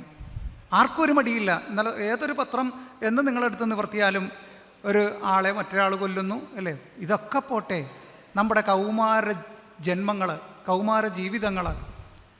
ഇന്നലെയും നമ്മൾ കണ്ടു, വയനാട്ടിലാണ് 10ാം ക്ലാസ്സുകാരൻ്റെ തലയടിച്ച് പൊട്ടിച്ച് കണ്ണൊക്കെ പൊട്ടിച്ചിട്ട് ആശുപത്രി കിടക്കുന്ന സീൻ. ഈ 8ലും 9ലും ഒക്കെ പഠിക്കുന്ന മക്കൾ പരസ്പരം കൊട്ടേഷൻ കൊടുക്കുകയും സ്വയം മറ്റുള്ളവരെ ആക്രമിക്കുകയും ചെയ്യുന്ന ഒരു മാനസിക നിലയിലേക്ക് പതിക്കുമ്പോൾ ഗുരു മുന്നോട്ട് വച്ചിട്ടുള്ള കരുതലും കാരുണ്യവും നെഞ്ചേറ്റ് ജീവിക്കുന്ന ഒരു മനുഷ്യനും ഇത്തരം ആസുരിക വാസനകളിലേക്ക് മുങ്ങിത്താഴുകയില്ല എന്ന തിരിച്ചറിവ് ലോകരാഷ്ട്രങ്ങളിലെ സുമനസ്സുകൾക്കുണ്ട്. ഇല്ലാതെ പോകുന്നത് ഗുരുവിൻ്റെ മക്കളെന്ന് അഭിമാനിക്കുന്ന നമുക്കാണെന്ന് എനിക്ക് തോന്നിപ്പോവാറുണ്ട്. അവിടെയാണ് വിദ്യാലയങ്ങളിൽ ത്യാഗം പഠിപ്പിക്കണമെന്ന ഗുരുവിൻ്റെ വാക്ക്. ഗുരുവിൻ്റെ ആ കരുതലുകളുടെ വലിയൊരു നീണ്ട ലിസ്റ്റ് തന്നെ നമുക്ക് എടുത്തു വെക്കാമല്ലോ. ദിവ്യതയുടെ ആ എഴുന്നള്ളത്ത് കാണാതെ പോകരുതെന്ന വാക്ക്. എന്താ ദിവ്യതയുടെ എഴുന്നള്ളത്ത്? സൂര്യോദയത്തെ ഗുരു പറയണത്. ദിവ്യതയുടെ ആ എഴുന്നള്ളത്ത്. ഭൂമിയിൽ ഇത്രയും സുന്ദരമായൊരു നിമിഷം വേറെയില്ല. അപ്പോൾ എപ്പോഴെണീക്കണം? ബ്രാഹ്മമുഹൂർത്തത്തിൽ. ഒറ്റ വഴിയുള്ളൂ പുറത്തേക്കിറങ്ങാൻ. ഞാൻ ബ്രാഹ്മമുഹൂർത്തത്തിൽ എഴുന്നേക്കണമെന്നൊക്കെ പറഞ്ഞ് നിങ്ങളെന്നെ ഓടിക്കില്ല ഇവിടുന്ന്. ബ്രാഹ്മമുഹൂർത്തം എന്ന് പറയുന്നത് എപ്പോഴാണ്? ഉണ്ണിയാർച്ചയുടെ ഭാഷയിൽ പറഞ്ഞാൽ പുലരുവാനേഴരരാവുള്ളപ്പോൾ. 2.5 നാഴികയാണ് ഒരു മണിക്കൂർ. 7.5 നാഴിക എന്ന് പറഞ്ഞാൽ 3 മണിക്കൂർ. 3 × 2.5 = 7.5 നാഴിക. അത് പുലരുവാൻ എന്ന് പറഞ്ഞാൽ കലണ്ടറിൽ നോക്കിയിട്ട് 6 മണി കണക്കാക്കിയാൽ വെളുപ്പിന് 3 മണിക്കാണ്. 3 മണിക്ക് എഴുന്നേറ്റ് നിങ്ങൾ മുറ്റമടിച്ച് പാത്രമൊക്കെ കഴുകി കുളിച്ച് റെഡിയായിട്ടിരിക്കുമോ? ഇല്ല. മിനിമം എന്ത് ചെയ്യണം? സൂര്യോദയത്തിന് തൊട്ട് മുമ്പ് ഉണരുക. വിശേഷിച്ച് ബ്രഹ്മചാരികൾ എന്ന് പറയുന്നത് ബ്രഹ്മചാരികൾ എന്ന് പറയുമ്പോൾ അവരാരാണ്? ബ്രഹ്മാശ്രമക്കാർ, വിദ്യാർത്ഥികളാണ്. പഠിക്കുന്ന കുട്ടികൾ സൂര്യോദയ സമയത്ത് കിടന്നുറങ്ങരുത്. ഞങ്ങളെല്ലാവരും രക്ഷപ്പെട്ടു, ഞങ്ങളാരും പഠിക്കണില്ല. ഇപ്പോൾ കുട്ടികളല്ലേ, അവരില്ലല്ലോ ഇവിടെ. അവരെ കൊണ്ട് ചെയ്യിപ്പിക്കാനാണ് പറഞ്ഞത് നിങ്ങളോട്, അല്ലേ? അതല്ലേ ഗുരു പറയണത്? ദിവ്യതയുടെ ആ എഴുന്നള്ളത്ത് കാണാതെ പോകരുത്. പ്രഭാതം പോലെ ഇത്ര സുന്ദരമായ നിമിഷം ഭൂമിയിലില്ല. നിങ്ങൾ കണ്ടിട്ടുണ്ടോ? കാണാറുണ്ടോ? പ്രഭാതത്തെ കാണാറുണ്ട്. കുട്ടികളെ കാണിക്കാറുണ്ടോ? അവരെഴുന്നേക്കില്ല. എന്നേ വിളിച്ചാലും എഴുന്നേക്കില്ല. എഴുന്നേൽപ്പിക്കണം. സൂര്യോദയ സമയത്ത് കിടന്നുറങ്ങിയാൽ അതിമാന്യം ഫലമെന്ന് അടിവരയിട്ട് പറയുന്നു. ഈ അതിമാന്യത്തിൽ പെട്ടുപോകുന്നവരാണ് സഹപാഠികളെ തല്ലിക്കൊല്ലാൻ മടിയില്ലാതെ വളരുന്ന മക്കളെന്ന് നമ്മൾ തിരിച്ചറിയണം. മദ്യത്തിൻ്റെയും മയക്കുമരുത്തിൻ്റെയും ആ ഒരു തീവ്രമായ കെണിയിലേക്ക് പെട്ടുപോകുന്നത് ഈ മനസ്സിൻ്റെ നൈർമല്യം, പ്രകൃതി നൽകുന്ന നൈർമല്യം ഏറ്റെടുക്കാൻ അവസരം നഷ്ടപ്പെട്ടു പോകുന്നവരാണെന്ന് നമ്മൾ തിരിച്ചറിയണ്ടേ. കാരണം ഒരു രാത്രി മുഴുവൻ കിടന്നുറങ്ങിയിട്ട് നമ്മുടെ ശരീരത്തിൽ കുറേ മാലിന്യങ്ങളൊക്കെ ഉണ്ടാകും, അല്ലേ? ഇത് കളയാനല്ലേ രാവിലെ പല്ല് തേച്ച് മലമൂത്ര വിസർജനം നടത്തി ശുദ്ധജലം കുടിച്ച് ഒന്ന് കുളിച്ച് ഫ്രഷായിട്ടിരിക്കുമ്പോൾ പ്രകൃതി നമുക്ക് നമ്മുടെ രോഗപ്രതിരോധ ശക്തി അടക്കമുള്ള കുറേ നല്ല ഗുണങ്ങൾ ഇങ്ങനെ തരുന്നുണ്ടേ. അത് സ്വീകരിക്കാൻ നമ്മൾ ഒരു മലഭാണ്ഡമായിരുന്ന് സ്വീകരിക്കുന്നതാണോ നല്ലത്? ശുദ്ധിമത്തരായിട്ടിരുന്ന് സ്വീകരിക്കുന്നതാണോ നല്ലത്? ചിന്തിക്കുക. അതുകൊണ്ടാണ് പറഞ്ഞത് സൂര്യോദയത്തിന് മുമ്പ് ഒന്ന് എഴുന്നേറ്റ് റെഡിയായിക്കോളൂ. നിങ്ങൾക്ക് പ്രകൃതി സൗജന്യമായി നൽകുന്ന എല്ലാ ആനുകൂല്യങ്ങളും ശുദ്ധതയോടെ നൈർമല്യത്തോടെ ഏറ്റുവാങ്ങാൻ നമുക്ക് ഓരോരുത്തർക്കും സാധിക്കണമെങ്കിൽ സൂര്യോദയത്തിന് മുൻപ് നമ്മൾ ഉണർന്നിരിക്കണം. മനസ്സിലായോ? അല്ലെങ്കിൽ മറ്റേ വേസ്റ്റിൻ്റെ കൂടെ ഈ വേസ്റ്റും പോകും. കിട്ടുന്നതേ അത് വേസ്റ്റായി പോകും. കിട്ടുന്ന ഗുണങ്ങളൊക്കെ നമുക്ക് വേസ്റ്റായി പോകും. പ്രഭാതത്തിൽ ഉണർന്ന് എന്തൊക്കെ കേൾക്കാമല്ലേ? അമ്പലത്തിൽ നിന്ന് ഒരു പാട്ട് കേൾക്കാറില്ലേ? എന്ത് പാട്ടാ അത്? കൗസല്യ സുപ്രജാരാമ പൂർവസന്ധ്യ പ്രവർത്തതേ ഉത്തിഷ്ഠ നരശാർദൂല കർത്തവ്യം ദൈവമാഹ്നികം. കേൾക്കാറുണ്ടോ? ആ വെളുപ്പിനെ എഴുന്നേക്കണം. ഇല്ലെങ്കിൽ വൈകി എണീക്കണം. ശാന്തിയുള്ള അമ്പലത്തിൻ്റെ അടുത്ത് പോയി താമസിക്കണം. ഞങ്ങളിപ്പോൾ അങ്ങനെയൊന്നുമല്ലോ, ഞങ്ങൾ കേൾക്കാറുണ്ട്. 8 മണിക്ക് എഴുന്നേറ്റാലും ഞങ്ങൾക്ക് ഇത് കേൾക്കാം. കൗസല്യ സുപ്രജ, അല്ലേ? ഇതെവിടെയാണെന്നറിയോ ഇത് വന്നത്? ഈ സാധനം എവിടെ നിന്നാണ് വന്നത്? വെങ്കടേശ സുപ്രഭാതത്തിൻ്റെ ആദ്യമായി കൊടുത്തിരിക്കുന്ന ഈ 4 വരികൾ രാമായണത്തിലേതാ? വിശ്വാമിത്ര മഹർഷി രാമലക്ഷ്മണന്മാരെ, കൗമാരക്കാരായ രാമലക്ഷ്മണന്മാരെ ആസുരിക വാസനകളെ അമർച്ച ചെയ്യാൻ കൂട്ടിക്കൊണ്ട് പോവുകയാണ്. അപ്പോൾ വന്ന് വിളിക്കുമ്പോൾ നമ്മുടെ ദശരഥ മഹർഷി പറയും, മഹർഷി അലോഹ്യം തോന്നരുത്, അവർ കുട്ടികളല്ലേ. അങ്ങയുടെ ആവശ്യം ഈ നേമി, ദശരഥൻ്റെ ആദ്യത്തെ പേര് നേമി എന്നാണ്, നേമി നടത്തിത്തരും. കാരണം ദേവലോകത്ത് ദേവസൈന്യം ശമ്പരാസുരനുമായിട്ടുള്ള ആ ഒരു യുദ്ധത്തിൽ പരാജയത്തിൻ്റെ വക്കോളം എത്തി നിൽക്കുമ്പോൾ ബ്രഹ്മാവ് പറഞ്ഞു വിടുന്നത് നമ്മുടെ ഈ നേമിയെ. അന്നാണ് നമ്മുടെ കൈകേയിയൊക്കെ കൂടെ പോയിട്ട് വലിയ കുഴപ്പമൊക്കെ ഉണ്ടാക്കി വരവൊക്കെ മേടിച്ച ആ ചരിത്രം നിങ്ങൾക്കൊക്കെ അറിയാവുന്ന ചരിത്രമല്ലേ. അപ്പോൾ അവിടെ ആ ദശരഥ മഹാരാജാവ് പറയും, അവർ കുട്ടികളല്ലേ മഹർഷിക്ക് അലോഹൊന്നും തോന്നരുത്, ഞാൻ വരാം. പറഞ്ഞു വേണ്ട. അപ്പോൾ നമ്മുടെ വസിഷ്ഠ മഹർഷിയാണ് കൊട്ടാരം ഗുരു. ദശരഥ മഹാരാജാവിനെ വിളിച്ചിട്ട് പറയും, ചക്രവർത്തിയോട് പറയുകയാണ്, വിളിക്കുന്നത് വിശ്വാമിത്ര മഹർഷിയാണ്. ഇനി അങ്ങോട്ട് രാമലക്ഷ്മണന്മാർ നേരിടേണ്ട ജീവിത വീതികളിൽ അവർക്ക് താങ്ങും തണലുമാകേണ്ട ഉപദേശങ്ങൾ നൽകാനാണ് ഈ വിളി. അല്ലാണ്ട് അവിടുത്തെ ആസുരികന്മാരെയൊക്കെ അമർച്ച ചെയ്യാൻ വിശ്വാമിത്ര മഹർഷിക്ക് കരുത്തില്ലാഞ്ഞിട്ടൊന്നുമല്ല.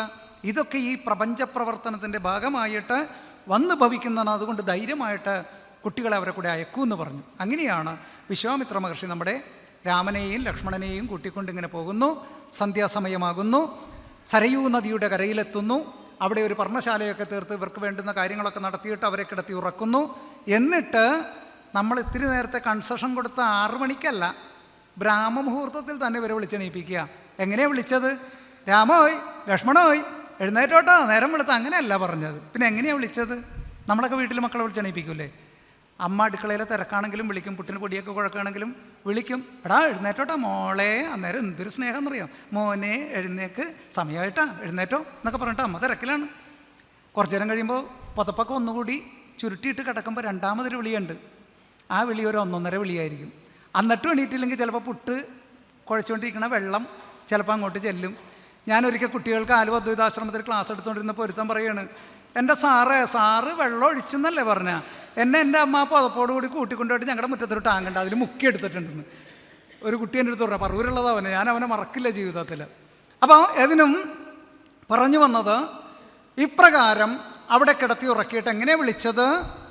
കൗസല്യ സുപ്രജ, അമ്മയുടെ മാഹാത്മ്യത്തെ, എത്ര മഹത്തരമാണ് അമ്മ എന്ന പദമെന്ന് ഘോഷിച്ചുകൊണ്ട് തന്നെയാണ് വിശ്വാമിത്ര മഹർഷി ഇവരെ വിളിച്ചതല്ലേ. ശ്രേഷ്ഠയായ കൗസല്യ മാതാവിൻ്റെ പുത്രനായ രാമ ഉത്തിഷ്ഠ. നോക്കൂ നിങ്ങൾ, കൗസല്യ സുപ്രജ. എങ്ങനെയാണ് രാമൻ സുപ്രജയായത്? ശ്രേഷ്ഠയായ അമ്മ, ആ അമ്മയുടെ ഉദരത്തിൽ വന്ന് ജനിച്ചത് കൊണ്ടാണ്. അപ്പോൾ നമ്മളെ സംബന്ധിച്ച് അമ്മയെയും അച്ഛനെയും നിഷ്ഠൂരം കൊന്നുതള്ളുന്ന ഒരു കലികാല വൈഭവ ലീലകളിൽ അഭിരമിക്കുന്നവരാണ് നമ്മളെന്ന് നമ്മൾ തിരിച്ചറിയണം. നമുക്കിതൊന്നും നല്ലതൊന്നും ഇല്ലാത്തവരല്ല നമ്മൾ. എല്ലാ നന്മയുടെയും നല്ല പാഠങ്ങൾ പകർന്നു തന്നിട്ടുണ്ട്. അത്തരം അറിവുകൾ സന്നിവേശിപ്പിച്ചു തരാൻ ശ്രീനാരായണ ഗുരുദേവൻ നമുക്ക് പിണ്ടനന്ദി എന്ന് പറയുന്ന ഒരു കൃതി തന്നെ രചിച്ചു തന്നു അല്ലേ. സ്ത്രീ ആരാണ്, അമ്മയാരാണ്, അമ്മയുടെ പുണ്യം എന്താണ്, സ്ത്രീയുടെ മാഹാത്മ്യം എന്താണെന്ന് നമ്മളെ അടിവരയിട്ട് പഠിപ്പിച്ചു തരുന്ന പിണ്ടനന്ദി എന്ന കൃതി, അത് വലിയൊരു കരുതലല്ലേ. ആ കരുതൽ ശേഖരത്തിൽ നിന്ന് അല്പമെങ്കിലും എടുത്ത് പ്രയോഗിക്കാൻ നമുക്ക് സാധിക്കുമ്പോഴാണ് നമ്മൾ ഗുരുഭക്തരാവുക, നമ്മൾ മനുഷ്യനാവുക. ഇതുണ്ടായിട്ടും അത് ഉപയോഗിക്കുന്നില്ല എന്നുള്ളതാണ് നമ്മുടെ ഏറ്റവും വലിയ പരാജയം. നമ്മുടെ കയ്യിലുണ്ട് കരതലാമലകം പോലെ. ഇത് നമ്മുടെ ഉള്ളം കയ്യിൽ തന്ന ഋഷിയാണ്, തരാതെ പോയ ഋഷി അല്ല ശ്രീനാരായണ ഗുരുദേവനെന്ന് നമ്മൾ തിരിച്ചറിയണം. അപ്പോൾ നമ്മൾ പറഞ്ഞു വന്നത്, ശ്രീനാരായണ ഗുരുദേവൻ നമ്മളോട് ദിവ്യതയുടെ എഴുന്നള്ളത്ത് കാണാതെ പോകരുത് എന്ന് പറഞ്ഞപ്പോഴാണ് നമ്മൾ ഈ പറഞ്ഞ രാമായണത്തിൻ്റെ വരികളിലേക്ക് വന്നത് അല്ലേ. അപ്പോൾ അവിടെ നമ്മൾ അമ്മയുടെ മാഹാത്മ്യം കണ്ടു. ഒപ്പം ക്ഷേത്രത്തിൽ നിന്ന് ഇത് കേൾക്കുമ്പോൾ നമ്മുടെ ഉള്ളിൽ നിറയുന്ന ഒരു സംസ്കാരമുണ്ട്. ഈ ഒരു പാട്ട് കേട്ടു എന്നുള്ളതല്ല, നമ്മുടെ ഉള്ളിൽ നന്മയുടെ നറുവെളിച്ചം പ്രകാശിക്കുന്ന ഒരു സംസ്കാരം നിറയും. ക്ഷേത്രത്തിൽ നിന്ന് ശംഖനാദം കേൾക്കും. നമ്മുടെ ഉള്ളിൽ, നമ്മുടെ ശ്വാസകോശത്തിൽ പ്രാണവായുവായി നിറയുന്ന വായു തന്നെയാണ് ശംഖിൽ നിന്ന് നാദമായിട്ട് നിർഗളിക്കുന്നതെന്നുള്ള തിരിച്ചറിവിലേക്ക് നമ്മളെത്തണം. അപ്പോൾ ക്ഷേത്രങ്ങൾ, ദേവതകളെ കുറിച്ചൊക്കെയാണ് നമ്മളിപ്പോൾ സംസാരിച്ചുകൊണ്ടിരുന്നത്. അവിടെയൊന്നും ഗുരു ഇങ്ങനെ ക്ഷേത്രങ്ങളൊക്കെ പ്രതിഷ്ഠിച്ച് തന്നു, കുറേ ദൈവങ്ങളെ തന്നു എന്ന് ധരിക്കുമ്പോൾ തിരിച്ചറിയണം എന്തിനായിരുന്നു ഈ ദേവതാ സങ്കല്പങ്ങൾ. നമ്മളിത് ചോദിക്കുമെന്ന് ഗുരുവിനറിയാം. അതുകൊണ്ട് ഗുരു എന്ത് പറഞ്ഞു? സർവാശ്രയമെങ്ങും നിറയുന്നോൻ അഭിഭക്തർക്ക് ഇവാറൊരു രൂപം ഭജനത്തിനു ധരിപ്പോൻ. ഈശ്വരൻ തൂണിലും തുരുമ്പിലും പുല്ലിലും പൂവിലും ഒരുപോലെ നിറഞ്ഞരുളുന്ന ശക്തിവിശേഷമാണ്. പിന്നെ നാം എന്തിനാണ് നിങ്ങൾക്ക് ഇത് ഗണപതിയാണ്, ഇത് മുരുകനാണ്, ഇത് ശിവനാണ്, ഇത് വിഷ്ണുവാണ്, ഇത് ദേവിയാണ്, നിരവധി ദേവതാ സങ്കല്പങ്ങളെ പ്രതിഷ്ഠിച്ചു തന്നത് എന്തിനാണ് എന്ന് ചോദിച്ചാൽ, നിങ്ങൾക്ക് ഞാൻ നേരത്തെ സൂചിപ്പിച്ച സത്യയുഗത്തിൽ ജീവിച്ച മനുഷ്യരെ പോലെ ഒരു മീഡിയ ഇല്ലാതെ, ഒരു ബിംബം ഇല്ലാതെ നിങ്ങൾക്ക് ഏകാഗ്രതയോടെ ആരാധന നടത്താനുള്ള പ്രാപ്തിയില്ല ഇപ്പോൾ. അതുകൊണ്ട് നിങ്ങൾക്ക് ഒരു രൂപം വേണം. അത് ഭജനത്തിനാണ്. ഭജനത്തിനു ധരിപ്പോൻ. ആ ഭജനയിലൂടെ, നാമസങ്കീർത്തനത്തിലൂടെ, ക്ഷേത്രദർശനത്തിലൂടെ നിങ്ങൾ പടിപടിയായി ഉയർന്ന് പാരമാർത്ഥികമായ സത്യത്തിലേക്ക് എത്താൻ നിങ്ങൾക്ക് കെൽപ്പുണ്ടാകുമ്പോൾ നിങ്ങൾക്ക് ക്ഷേത്രവും വേണ്ട, വിഗ്രഹവും വേണ്ട. എത്ര കൃത്യമായ മെസ്സേജാണ് ഗുരു ലോകത്തിന് നൽകണം. അത് കരുതലാണ് പ്രിയമുള്ളവരെ. ഗുരുവിൻ്റെ കാരുണ്യമാണ് ഇത്തരം അറിവുകൾ നമുക്ക് പകർന്നു നൽകുന്നതേ. അപ്പോൾ അവിടെ നമ്മൾ ആദ്യം കണ്ടു, ദൈവങ്ങളെ കുറേ തന്നല്ലോ. അദ്വൈത വേദാന്തിയായ ശ്രീനാരായണ ഗുരുദേവൻ എന്തിനാ ഇങ്ങനെ കുറേ ദൈവങ്ങളെ തന്നത് എന്ന ചോദ്യത്തിൻ്റെ മറുപടിയാണ് ഞാൻ വെച്ചത്. അപ്പോൾ ഈ കുറേ ദൈവങ്ങളെ ഉണ്ടാക്കിയതാ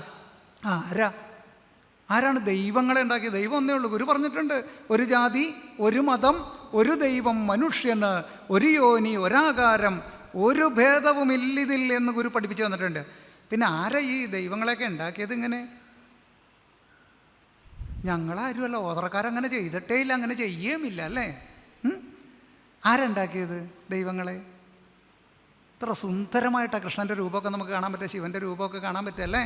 ദേവിയൊക്കെ ആണെങ്കിൽ നമ്മുടെ രമണീസിലെ സാരിയൊക്കെ തോറ്റുപോകും, പോത്തീസിലെ സാരിയൊക്കെ തോറ്റു, അങ്ങനെയുള്ള സാരിയൊക്കെ കൊടുത്ത് നിൽക്കുന്ന ദേവികളെയൊക്കെ കണ്ടിട്ടില്ലേ നമ്മൾ? ആരാണ് ഇങ്ങനെ ചെയ്തു തരുന്നതെന്ന് ചോദിച്ചാൽ ആരാണ്? വയലാർ നല്ല വ്യക്തമായിട്ട് നമുക്ക് ഉത്തരം തന്നിട്ടുണ്ടല്ലേ.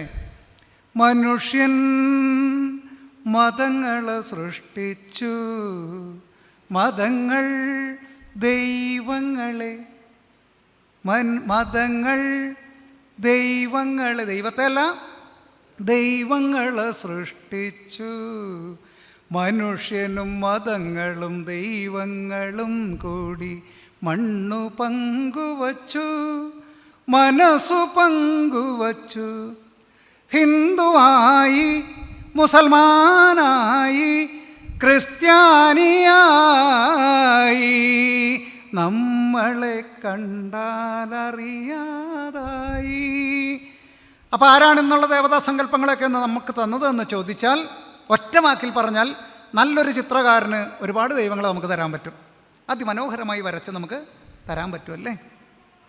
മനോമാത്രമിതം ചിത്രമിവാഗ്രേ പ്രാപയാമാസ വൈചിത്ര്യം ഭഗവാൻ ചിത്രകാരവത് എന്ന് ശ്രീനാരായണ ഗുരുദേവൻ ദർശനമാലയിൽ നമ്മളെ പഠിപ്പിച്ച് തന്നിട്ടുണ്ട്. അപ്പോൾ ഒരു ചിത്രകാരൻ്റെ ഉള്ളിൽ എപ്രകാരമാണോ അയാൾ ക്യാൻവാസിലേക്ക് പകർത്താൻ പോകുന്ന ചിത്രം ഉള്ളിൽ ആദ്യമുണ്ടായത്, അതുപോലെ ഈ സർവപ്രപഞ്ചവും പരബ്രഹ്മത്തിൻ്റെ ഉള്ളിലാണ് ആദ്യമുണ്ടായിരിക്കുന്നത് എന്ന് പഠിപ്പിച്ചു തരികയാണ്. സംശയമുണ്ടോ? മനസ്സാണ് എല്ലാറ്റിൻ്റെയും ബേസ് എന്ന് പറഞ്ഞു തരികയാണ്. മനസ്സിലാണ് എല്ലാം സംഭവിക്കുക എന്ന് പറഞ്ഞു തരികയാണ് ഗുരുദേവൻ. സംശയമൊന്നുമില്ലല്ലോ ആ കാര്യത്തിൽ. ഇനി സംശയം ഉണ്ടെങ്കിൽ ഇന്ന് തന്നെ നിങ്ങൾക്കിത് പരീക്ഷിച്ച് ഉറപ്പാക്കാം. ഇന്ന് ഈ പരിപാടിയൊക്കെ കഴിഞ്ഞ് രാത്രി വീട്ടിൽ ചെല്ലുമ്പോൾ നിങ്ങളുടെ മനസ്സിലേക്ക് ആദ്യം തെളിയുന്നത് എന്താ? നാളെ രാവിലെ മക്കൾക്ക് എന്തുണ്ടാക്കി കൊടുക്കും? അപ്പം നിങ്ങളുടെ മനസ്സിൽ പുട്ട് വരും, ഇഡ്ഡലി വിരിയും, ദോശ വരും, ചപ്പാത്തി വരും അല്ലേ. ഇതൊക്കെ കല്ലേലോ ചട്ടിയിലോ ഒക്കെയാണ് ആദ്യം ഉണ്ടായത്. എവിടെ ഉണ്ടായത് ആദ്യം? മനസ്സിലാണല്ലേ. അപ്പോഴാണ് കടല എടുത്ത് വെള്ളത്തിയിടണ്ടേ, അപ്പോഴാണ് മകനിഷ്ടമല്ല, അതുകൊണ്ട് എന്താക്കി? ചെറുപയറാക്കി. ഇതൊക്കെ ആ പ്രഭാതത്തിൽ കഴിക്കേണ്ട ഭക്ഷണം വരെ നിങ്ങളുടെ മനസ്സിലാണ് ആദ്യം ഉണ്ടാവുക അല്ലേ. പപ്പടമൊക്കെ മനസ്സിലാണ് പൊള്ളക്കി ആദ്യം. അപ്പോൾ മോനെ വിളിക്കും, മോനെ നീട്ടി വിളിക്കുമ്പോൾ മോനെ അവിടെ നിന്ന് അപ്പം തന്നെ പറയും ഞാൻ പോവില്ല, പുട്ടുണ്ടാക്കാമെന്നാ തീരുമാനിച്ചു. അപ്പോൾ നോക്കിയപ്പോൾ പൊടിയില്ല, അപ്പോൾ മോനെ വിളിച്ചതാണ്. മോൻ പറയാണ് ഞാൻ പോവില്ല, കട പൂട്ടിയിട്ടുണ്ടാവും. അപ്പോൾ ഇതൊക്കെ ആദ്യം മനസ്സിലാണ്. ഒരു വിമാനമുണ്ടാക്കുന്ന ശാസ്ത്രകാരൻ്റെ മനസ്സിൽ അയാൾ പൂർണ്ണരൂപത്തിൽ ആദ്യം വിമാനം ഉള്ളിലുണ്ടാക്കി വെച്ചിട്ടുണ്ട്. അത് ഇറങ്ങി വരുമ്പോൾ ഒരു ചക്രം ഇല്ലെങ്കിൽ അയാൾ സമ്മതിക്കില്ല. കാരണം അയാളുടെ ഉള്ളിൽ പൂർണ്ണരൂപത്തിൽ അതാദ്യം സൃഷ്ടിക്കപ്പെട്ട് കഴിഞ്ഞു. അവിടെയാണ്, നമ്മുടെ മനസ്സിലാണ് എല്ലാം സംഭവിക്കുക. അപ്പോൾ ശുദ്ധിമത്തരമാക്കി നിർത്തേണ്ടത് എന്താണ്? നമ്മുടെ മനസ്സ് നൈർമല്യമാകണം, അതിൽ സഹജീവി സ്നേഹമുണ്ടാകണം, അതിൽ കരുതലുണ്ടാകണം, അതിൽ കാരുണ്യമുണ്ടാകണം, അതിൽ കനിവുണ്ടാകണം. ഗുരുദേവനെ ആരാധിക്കുന്നതിലൂടെ നമ്മൾ നേടേണ്ടത്, ഗുരുവിനെ അറിയുന്നതിലൂടെ സ്വയം സംസ്കരിക്കപ്പെടേണ്ടതും നന്നാകേണ്ടതും നാം ഓരോരുത്തരുമാണെന്നുള്ള തിരിച്ചറിവിലേക്ക് ഉണരാൻ നമുക്ക് സാധിക്കുമ്പോഴാണ് നമ്മുടെ ഗുരുവിനോടുള്ള ആരാധന പൂർണ്ണ ഫലപ്രാപ്തിയിലെത്തുന്നത് എന്ന് നമ്മൾ തിരിച്ചറിയണ്ടേ. അപ്പോൾ പറഞ്ഞു വന്നത് ശ്രീനാരായണ ഗുരുദേവൻ്റെ കരുതലിനെ കുറിച്ചാണെങ്കിൽ ഇനി സംസാരിക്കേണ്ടത് നമ്മൾ മരുത്വാമലയിലെ പിള്ളത്തടം ഗുഹയിൽ നിന്ന് സത്യസാക്ഷാത്കാര അനുഭൂതി കരഗതമാക്കി പുറത്തേക്ക് വന്ന ശ്രീനാരായണ ഗുരുദേവൻ കണ്ടത് ഇനി 2 വഴികളാണ് ഗുരുവിന് മുൻപിലുള്ളത്. ബ്രഹ്മവിത്തിൻ്റെ തലത്തിൽ സത്യസാക്ഷാത്കാര അനുഭൂതി നേടി വന്ന് നിൽക്കുകയാണ്. എന്നിട്ട് ഗുരു ഒന്ന് നോക്കി താഴേക്ക്. എന്താണ് അവിടെ കാണുന്ന കാഴ്ച? സാധാരണഗതിയിൽ ലോകത്തിൽ അവതരിച്ചിട്ടുള്ള ഇപ്രകാരം സത്യസാക്ഷാത്കാര അനുഭൂതി നേടിയിട്ടുള്ള 99% സന്യാസിമാരും ഇനി അങ്ങോട്ട് മുന്നേറേണ്ട, ഉയർന്നു പോകേണ്ട പടികളിലൂടെ സഞ്ചരിച്ച ചരിത്രം മാത്രമേ നമുക്ക് മുന്നിലുള്ളൂ. ബ്രഹ്മവിത്തിൻ്റെ തലത്തിൽ നിന്ന് പിന്നെ പോകേണ്ട 3 ഘട്ടങ്ങൾ: ഒന്ന് ബ്രഹ്മവിദ്വരൻ, ബ്രഹ്മവിദ്വരിയാൻ, ബ്രഹ്മവിദ് വരിഷ്ഠൻ. അപ്പം ഇങ്ങനെ പടിപടിയായി ഉയർന്ന് സാധനാക്രമങ്ങളിലൂടെ സ്വധാമം പോകുക, അതാണ് എല്ലാ യോഗീശ്വരന്മാരും ചെയ്തിട്ടുള്ളത്. പക്ഷെ ഗുരു അവിടെ എടുക്കുന്നൊരു ആത്മപ്രതിജ്ഞയുണ്ട്. ഗുരു പറയുകയാണ്, സുബ്രഹ്മണ്യ കീർത്തനം ആ കൃതിയിൽ ഗുരു പറയുകയാണ്, സ്പഷ്ടം ലാവങ്ങു നീങ്ങി ദിനകരനുദയം ചെയ്തു ചന്ദ്രൻ മറഞ്ഞു, തട്ടിത്തട്ടി പെരുക്കി പെരുവെളിയതിലാക്കിയിടുവാൻ പിന്നെയാട്ടെ. എന്തുകൊണ്ടാണ് ഇനി അങ്ങോട്ടുള്ള പടികൾ ബ്രഹ്മവിദ്വരൻ, ബ്രഹ്മവിദ്വരിയാൻ, ബ്രഹ്മവിദ് വരിഷ്ഠൻ എന്ന നിലയിലേക്ക് ഇതിനെ തട്ടിത്തട്ടിപ്പെരുക്കി വളർത്തിയെടുത്തുകൊണ്ട് സ്വധാമം പോകാൻ പിന്നെയാകട്ടെ എന്ന് വെക്കുന്നു ശ്രീനാരായണ ഗുരുദേവൻ. പ്രിയമുള്ളവരെ, കാരുണ്യത്തിൻ്റെ മഹാകേദാരമായിരുന്നത് കൊണ്ടാണ് അത്തരമൊരു തീരുമാനമെടുക്കാൻ ഗുരുവിന് സാധിച്ചത്. എന്താ കാര്യം? കഷ്ടം ദീനം പിടിച്ചോ മതിരയതു കുടിച്ചോ കിടക്കുന്ന ലോകർക്ക് ഒത്തിഷ്ടോത്തിഷ്ട ശീഘ്രം നദിയിൽ മുഴുകുവാൻ കാലമായി വന്നിതിപ്പോൾ. ഇവിടെ ഇതാ മഹാഭൂരിപക്ഷം വരുന്നൊരു ജനത പാഴ്ചേറിലമർന്ന് ദിശയറിയാതെ ദിക്കറിയാതെ നിരാലംബരായി അന്ധകാരമാകുന്ന അജ്ഞാനത്തിൽപ്പെട്ടുടറുന്നു. ദിക്കറിയാതെ ഉടറിക്കൊണ്ടിരിക്കുന്ന ഇവരെ അറിവിൻ്റെ നദിയിൽ കുളിപ്പിച്ചെടുത്തുകൊണ്ട് സമൂഹത്തിൻ്റെ മുഖ്യധാരയിലേക്ക് കൈപിടിച്ച് ആനയിക്കണം. അതിനുവേണ്ടി ഗുരു ഇറങ്ങി വന്നു. ആ പിള്ളത്തടം ഗുഹയിൽ നിന്ന് ഈ ജനമധ്യത്തിലേക്ക് ഇറങ്ങി വന്നു. അവതരിക്കുക എന്ന പദത്തിനർത്ഥം ഇറങ്ങി വരിക എന്നാണ്. എന്നിട്ട് എന്താണ് ചെയ്തത്? ആ ബ്രഹ്മവിത്തിൻ്റെ തലത്തിൽ നിന്നുകൊണ്ട് ലോകസംഗ്രഹ പ്രവർത്തനത്തിൽ ഏർപ്പെട്ടു ഈ മഹാഗുരു. കാരുണ്യപൂർവം കരുതലിൻ്റെ സ്രോതസ്സായിട്ട് നിന്നുകൊണ്ട് മാനവരാശിയുടെ മംഗളത്തിനായിട്ട്, ലോകത്തിൻ്റെ മംഗളത്തിനായിട്ട്, ഒരു പ്രത്യേക ജാതിക്കോ മതത്തിനോ വേണ്ടിയല്ല ഗുരു അവതരിച്ചതും നിലപാടെടുത്തതും. ഗുരു പറഞ്ഞു, നാം ശരീരമല്ല അറിവാകുന്നു. നാം ശരീരമല്ല അറിവാകുന്നു എന്ന് പറഞ്ഞപ്പോൾ നമ്മളെന്താ മനസ്സിലാക്കിയത്? ഗുരു ശരീരമല്ല അറിവാകുന്നു. ഗുരു ആരെ ചേർത്ത പറഞ്ഞേ? ഞാൻ നേരത്തെ പറഞ്ഞില്ലേ, ഗുരുവിനോട് നമ്മൾ പറഞ്ഞു ഗുരു സാക്ഷാത് പരം ബ്രഹ്മ എന്ന് പറഞ്ഞപ്പോൾ ഗുരു നമ്മളോടെന്ത് പറഞ്ഞു? ത്വം ഹി ബ്രഹ്മ, നീയും ബ്രഹ്മമാണ്. അത് ഉൾക്കൊള്ളാൻ നമുക്ക് പറ്റിയിട്ടില്ല. ഗുരു ശരിയാണ്, ഗുരു പരബ്രഹ്മമാണ്. പക്ഷെ നീയോ? ആ അറിവിലേക്കുണരാനാണ് നമ്മൾ ശ്രമിക്കേണ്ടത്, പഠിക്കേണ്ടത്, ഗുരുവിനെ പഠിക്കേണ്ടത് അതിനായിരിക്കണം. നേരത്തെ പറഞ്ഞു ആരാധന എന്ന പദത്തിനർത്ഥം അതായിത്തീരുക, അതായിത്തീരാനായിരിക്കണം. ഗുരു എത്ര കരുതലോടുകൂടിയാണ് ഇത് ചെയ്തതെന്ന് നമുക്ക് വഴിയെ മനസ്സിലാകും. നിങ്ങൾക്ക് ഞാൻ പറയാം. അതായത് ഈ മരുത്വാമലയിലെ പിള്ളത്തടം ഗുഹയിൽ നിന്നുകൊണ്ട് ഗുരു കണ്ട കാഴ്ച, ഈ പാഴ്ചേറിലമർന്നു കിടക്കുന്ന മഹാഭൂരിപക്ഷം വരുന്ന അജ്ഞാനമാകുന്ന അന്ധകാരത്തിൽപ്പെട്ട് സ്വജീവിതം മനുഷ്യനാണെന്ന് പോലും തിരിച്ചറിയാൻ കഴിയില്ലാതെ ഈ ജീവിതം അടിമകളായി മൃഗസമാനരായി, മൃഗം എന്ന് പറഞ്ഞാൽ പോരാ, മൃഗത്തേക്കാൾ മോശമായ ഒരു സാഹചര്യത്തിൽ ജീവിതം നയിച്ചു കൊണ്ടിരുന്ന ഈ മഹാഭൂരിപക്ഷം വരുന്ന ജനതയെ അറിവിൻ്റെ നദിയിൽ കുളിപ്പിച്ചെടുത്തുകൊണ്ട് അവരെയും സമൂഹത്തിൻ്റെ മുഖ്യധാരയിലേക്ക് കൈപിടിച്ചാനയിക്കാൻ ഒരു ഗുരു ചെയ്ത, കാരുണ്യപൂർവം കരുതലോടെ ചെയ്ത ആത്മപ്രതിജ്ഞയാണ് നമുക്ക് സുബ്രഹ്മണ്യ കീർത്തനം എന്ന കൃതിയിൽ കാണാൻ സാധിക്കുക. അവിടെ നിന്ന് ആരംഭിക്കുകയാണ് ഗുരുവിൻ്റെ കർമ്മകാണ്ഡം. അതാണ് നമ്മൾ ആദ്യം കണ്ട 1888 അരുവിപ്പുറം പ്രതിഷ്ഠ. ധാരാളം നിങ്ങൾ കേട്ടിട്ടുള്ളതുകൊണ്ട് പ്രതിഷ്ഠയുടെ അന്തരാളങ്ങളിലേക്കൊന്നും ഞാൻ ഇറങ്ങിപ്പോകുന്നില്ല, കാരണം നിങ്ങൾക്ക് കേട്ട് മടുത്തിട്ടുള്ള സംഭവമായിരിക്കുള്ളൂ. അപ്പോൾ അതുകൊണ്ട് അത് വേണ്ട. എങ്കിലും നിങ്ങൾ തിരിച്ചറിയുക, ആ അരുവിപ്പുറം പ്രതിഷ്ഠ എന്ന് പറയുന്നത് ഒരു സാധാരണക്കാരനെ കൊണ്ട് സാധ്യമല്ല എന്ന് നിങ്ങളെ ഓർമ്മപ്പെടുത്താൻ നിങ്ങൾക്കറിയാവുന്ന കാര്യമാണെങ്കിൽ ഒന്നുകൂടി ഓർമ്മപ്പെടുത്തുകയാണ്. മോർഫോളജി എന്ന് പറയുന്നൊരു ശാസ്ത്രശാഖയുണ്ട് നമുക്ക്.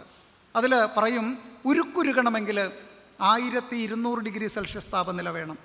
പാറ ഉരുകണമെങ്കിൽ 1200-നും 1400-നും മധ്യ ഡിഗ്രി സെൽഷ്യസ് താപനില വേണം. ഇവിടെ ഇതാ അഗസ്ത്യകൂടാചലത്തിൽ അഗസ്ത്യമുനി പൂജിച്ചിരുന്ന ആ ശിവലിംഗം ശങ്കരൻ കയത്തിലുണ്ട് എന്ന് മുൻകൂട്ടി തിരിച്ചറിയാൻ കഴിഞ്ഞ യോഗീശ്വരൻ, ആ ജ്ഞാനദൃഷ്ടിയാൽ യോഗദൃഷ്ടിയാൽ തിരിച്ചറിഞ്ഞ യോഗീശ്വരൻ ആ ശങ്കരൻ കയത്തിൽ മുങ്ങി അതുമെടുത്തുയർത്തി വന്നിട്ട് വെറും പാറപ്പരപ്പിലേക്ക് അത് വെക്കുമ്പോൾ ഒരഷ്ടബന്ധത്തിൻ്റെയോ മറ്റേതെങ്കിലും മീഡിയയുടെയോ സഹായമില്ലായിരുന്നു എന്നുള്ളത് ചരിത്രമാണ്. ഇന്നും പോയി നമുക്ക് കാണാൻ പറ്റുന്ന സംഭവമാണല്ലേ. അത് സ്വയം ഉരുകിച്ചേർന്നുവെങ്കിൽ ശ്രീനാരായണ ഗുരുദേവൻ എത്രത്തോളം തപശക്തി അവിടെ പ്രവഹിപ്പിച്ചിരിക്കണം. പെരുന്നല്ലി കൃഷ്ണൻ വൈദ്യർ വളരെ ആദിയോടുകൂടി സംഭവം പറഞ്ഞിട്ട് ഗുരുവിനോട് വന്ന് ചോദിക്കുന്നുണ്ട്, എന്തൊരബദ്ധമാണ് കാണിച്ചത്, ഇനി എന്തെല്ലാം പൊല്ലാപ്പുകളാണ് ഉണ്ടാവുക. ഗുരു ഒന്ന് പുഞ്ചിരിച്ചിട്ട് കൃഷ്ണവൈദ്യരോട് പറയുന്നുണ്ട്, നാം അവിടെ ഒരു ശില സ്ഥാപിച്ചിട്ടുണ്ട്, നിങ്ങൾക്കിഷ്ടമല്ലെങ്കിൽ എടുത്തു മാറ്റിക്കോളൂ എന്നല്ല പറഞ്ഞത്. പിന്നെന്താ പറഞ്ഞത്? ചരിത്രമാണ്. എന്താ പറഞ്ഞത്? ഒരാനയെ കൊണ്ട് കെട്ടി വലിപ്പിച്ചോളൂ എന്നാ പറഞ്ഞത്. പ്രിയമുള്ളവരെ, 1888 നിന്ന് നമ്മൾ 2026 എത്തി നിൽക്കുമ്പോൾ ഇന്നും ഇളക്കം തട്ടാത്ത, പുനഃപ്രതിഷ്ഠ വേണ്ടാത്ത ആ ഒരു പ്രതിഷ്ഠയുടെ പ്രത്യേകതയും അതിൻ്റെ ധൈര്യവും, ആ ധൈര്യം എന്ന് പറയുമ്പോൾ നിങ്ങൾ ഭഗവത്ഗീതയിൽ 16-ാം അധ്യായം ദൈവാസുര സമ്പദ് വിഭാഗ യോഗം എന്ന് പറയുന്ന ഒരധ്യായമുണ്ട്. അതിനകത്ത് ദൈവീ സമ്പത്തിയായിട്ട് അവതരിച്ചവരാരാണെന്ന് അർജുനൻ്റെ ചോദ്യത്തിന് ഉത്തരം പറയുന്നുണ്ട് ഭഗവാൻ കൃഷ്ണൻ. അഭയം സത്വസംശുദ്ധിർ ജ്ഞാനയോഗ വ്യവസ്ഥിതി ദാനം ദമശ്ച യജ്ഞശ്ച സ്വാധ്യായസ്തപ ആർജവം അഹിംസാ സത്യമക്രോധസ്ത്യാഗശാന്തിരപൈശുനം ദയാഭൂതേഷ്വലോലുപ്ത്വം മാർദവം ഹ്രീരചാബലം തേജക്ഷമാധൃതി ശൗചമദ്രോഹോ നാദിമാനിതാ ഭവന്തി സമ്പദീം ദൈവീം അഭിജാതസ്യ ഭാരത. ചിന്തിക്കുക, ഈ 26 മംഗളങ്ങളും 26 ഗുണങ്ങൾ, ഭഗവത്ഗീത പറയുന്ന 26 ഗുണങ്ങളും സമയമുണ്ടെങ്കിൽ എടുത്തു വെച്ച് പരിശോധിച്ചോളൂ. ശ്രീനാരായണ ഗുരുദേവനിൽ സമ്പൂർണമായി പ്രകാശിച്ചു നിൽക്കുന്ന ഗുണങ്ങളാണ്. അഭയം, ഭയം, അഭയം, ഭയമില്ലായ്മ. അതിൻ്റെ ഏറ്റവും ഉത്തമമായ ദൃഷ്ടാന്തമാണ് അരുവിപ്പുറം വിപ്ലവം. ഒരു തുള്ളി രക്തം ചിന്താതെ ശ്രീനാരായണ ഗുരുദേവൻ വിജയിപ്പിച്ചെടുത്ത വിപ്ലവം. ആ സത്വസംശുദ്ധി, മനഃശുദ്ധി 1928 യുക്തിവാദി പത്രത്തിൻ്റെ പത്രാധിപരായിരുന്ന സഹോദരൻ അയ്യപ്പൻ ഗുരുവിനെ വിളിച്ചത് എന്താണെന്നുള്ളൊരൊറ്റ വാക്ക് മതി: ജയ നാരായണ ഗുരുസ്വാമിൻ ദേവ, ജയ ഭഗവാനേ, ജയ ജഗദ്ഗുരു. എന്നിട്ട് പറയുകയാണ്, വിശ്വഗുരുവായ ശ്രീനാരായണ ഗുരുദേവൻ വിജയിച്ചരുളട്ടെ എന്ന് പറയുന്നുണ്ട് അയ്യപ്പൻ. ത്രികരണ ശുദ്ധി നിദർശനമായി പ്രതീതമാം ഭവൽ ചരിതം ഞങ്ങൾക്ക് ശരണമാകണേ, ശരണമാകണേ, ശരണമാകണേ പരമസദ്ഗുരു. പറഞ്ഞതാരാണ്? ലോകം വളരെ ശ്രദ്ധാപൂർവം കണ്ടു പരിചയപ്പെട്ട ഒരു സാമൂഹിക പരിഷ്കർത്താവ്, കറകളഞ്ഞ ഗുരുഭക്തൻ, നിശ്ചയദാർഢ്യമുള്ള കറയറ്റ ഗുരുഭക്തനാണ് സഹോദരൻ അയ്യപ്പൻ. യുക്തിഭദ്രമായിട്ട് കാര്യങ്ങളെ സമീപിക്കുകയും സ്വീകരിക്കുകയും ചെയ്ത അയ്യപ്പൻ അക്കാലത്ത് കൊച്ചി നാടിൻ്റെ പൊതുമരാമത്ത് വകുപ്പ് മന്ത്രിയായിരുന്ന സഹോദരൻ അയ്യപ്പൻ MG റോഡിന്, ഇന്നത്തെ MG റോഡിന് അന്ന് വീതിയില്ല, വളരെ ഇടുങ്ങിയ വഴിയാണ്, അത് വീതി കൂട്ടുവാൻ വേണ്ടി ഒരു പ്രോജക്റ്റ് തയ്യാറാക്കുമ്പോൾ കൊച്ചിക്ക് എന്തിനാ ഇത്രയും വലിയ റോഡ് എന്ന് ചോദിച്ച് കളിയാക്കിയവരുണ്ട്. അന്ന് അയ്യപ്പൻ പറഞ്ഞു, ഞാൻ വിഭാവനം ചെയ്യുന്നത് 100 അടി വീതി വന്നാൽ പോലും തികയാത്ത ജനബാഹുല്യം സംഭവിക്കുന്ന വിശാല കൊച്ചിയെയാണ് എന്ന് പറഞ്ഞു. ഇന്ന് ആ അയ്യപ്പൻ വരച്ചു വച്ചിരിക്കുന്നിടത്താണ് പ്രിയമുള്ളവരെ ഗോശ്രീ പാലം വന്നിരിക്കുന്നത്. വിശാല കൊച്ചിയുടെ ഒരു വലിയ രൂപരേഖ അന്നേ തയ്യാറാക്കിയ ആ അയ്യപ്പൻ ഗുരുവിനെ എങ്ങനെയാണ് കണ്ടതെന്ന് മാത്രം എടുത്താൽ മതി, നമുക്ക് മനസ്സിലാകും ആരാണ് ഗുരുവെന്ന്. ഏതാണെങ്കിലും നമുക്ക് ഉപസംഹരിക്കാം. നമ്മുടെ മഹാകവി കുമാരനാശാൻ നമ്മളോട് പറഞ്ഞു തരികയാണ്, നമിക്കുവിൻ സഹചരേ നിയതമീ ഗുരുപാദം, നമുക്കിതിൽ പരം ദൈവം നിനക്കിലുണ്ടോ, ഗുരുവര്യനിതുപോലെ ലഭിക്കുമോ കുലത്തിന്, ഗുരുഭക്തിയില്ലാതാർക്കും കുശലമാമോ. ആശാൻ്റെ ഈ വരികളെങ്കിലും നിങ്ങളുടെ മനോമുകുരങ്ങളിൽ തെളിഞ്ഞു നിൽക്കട്ടെ. ധന്യമായ ഈ ചടങ്ങിൽ എന്നെ കൂടി പങ്കാളിയാക്കിയതിന് ഓതറ 350 നമ്പർ ശ്രീനാരായണ ധർമ്മപരിപാലന യോഗത്തിൻ്റെ സാരഥികൾക്ക് നിസ്സീമമായ നന്ദി പ്രകാശിപ്പിക്കുന്നു. അതിലുപരി എന്നെ സശ്രദ്ധം ശ്രവിച്ച നിങ്ങൾക്കോരോരുത്തർക്കും ഗുരുകാരുണ്യത്തിനായി പ്രാർത്ഥിച്ചുകൊണ്ട് നിർത്തട്ടെ. നന്ദി, നമസ്കാരം. ഗുരുധർമ്മം വിജയിക്കട്ടെ.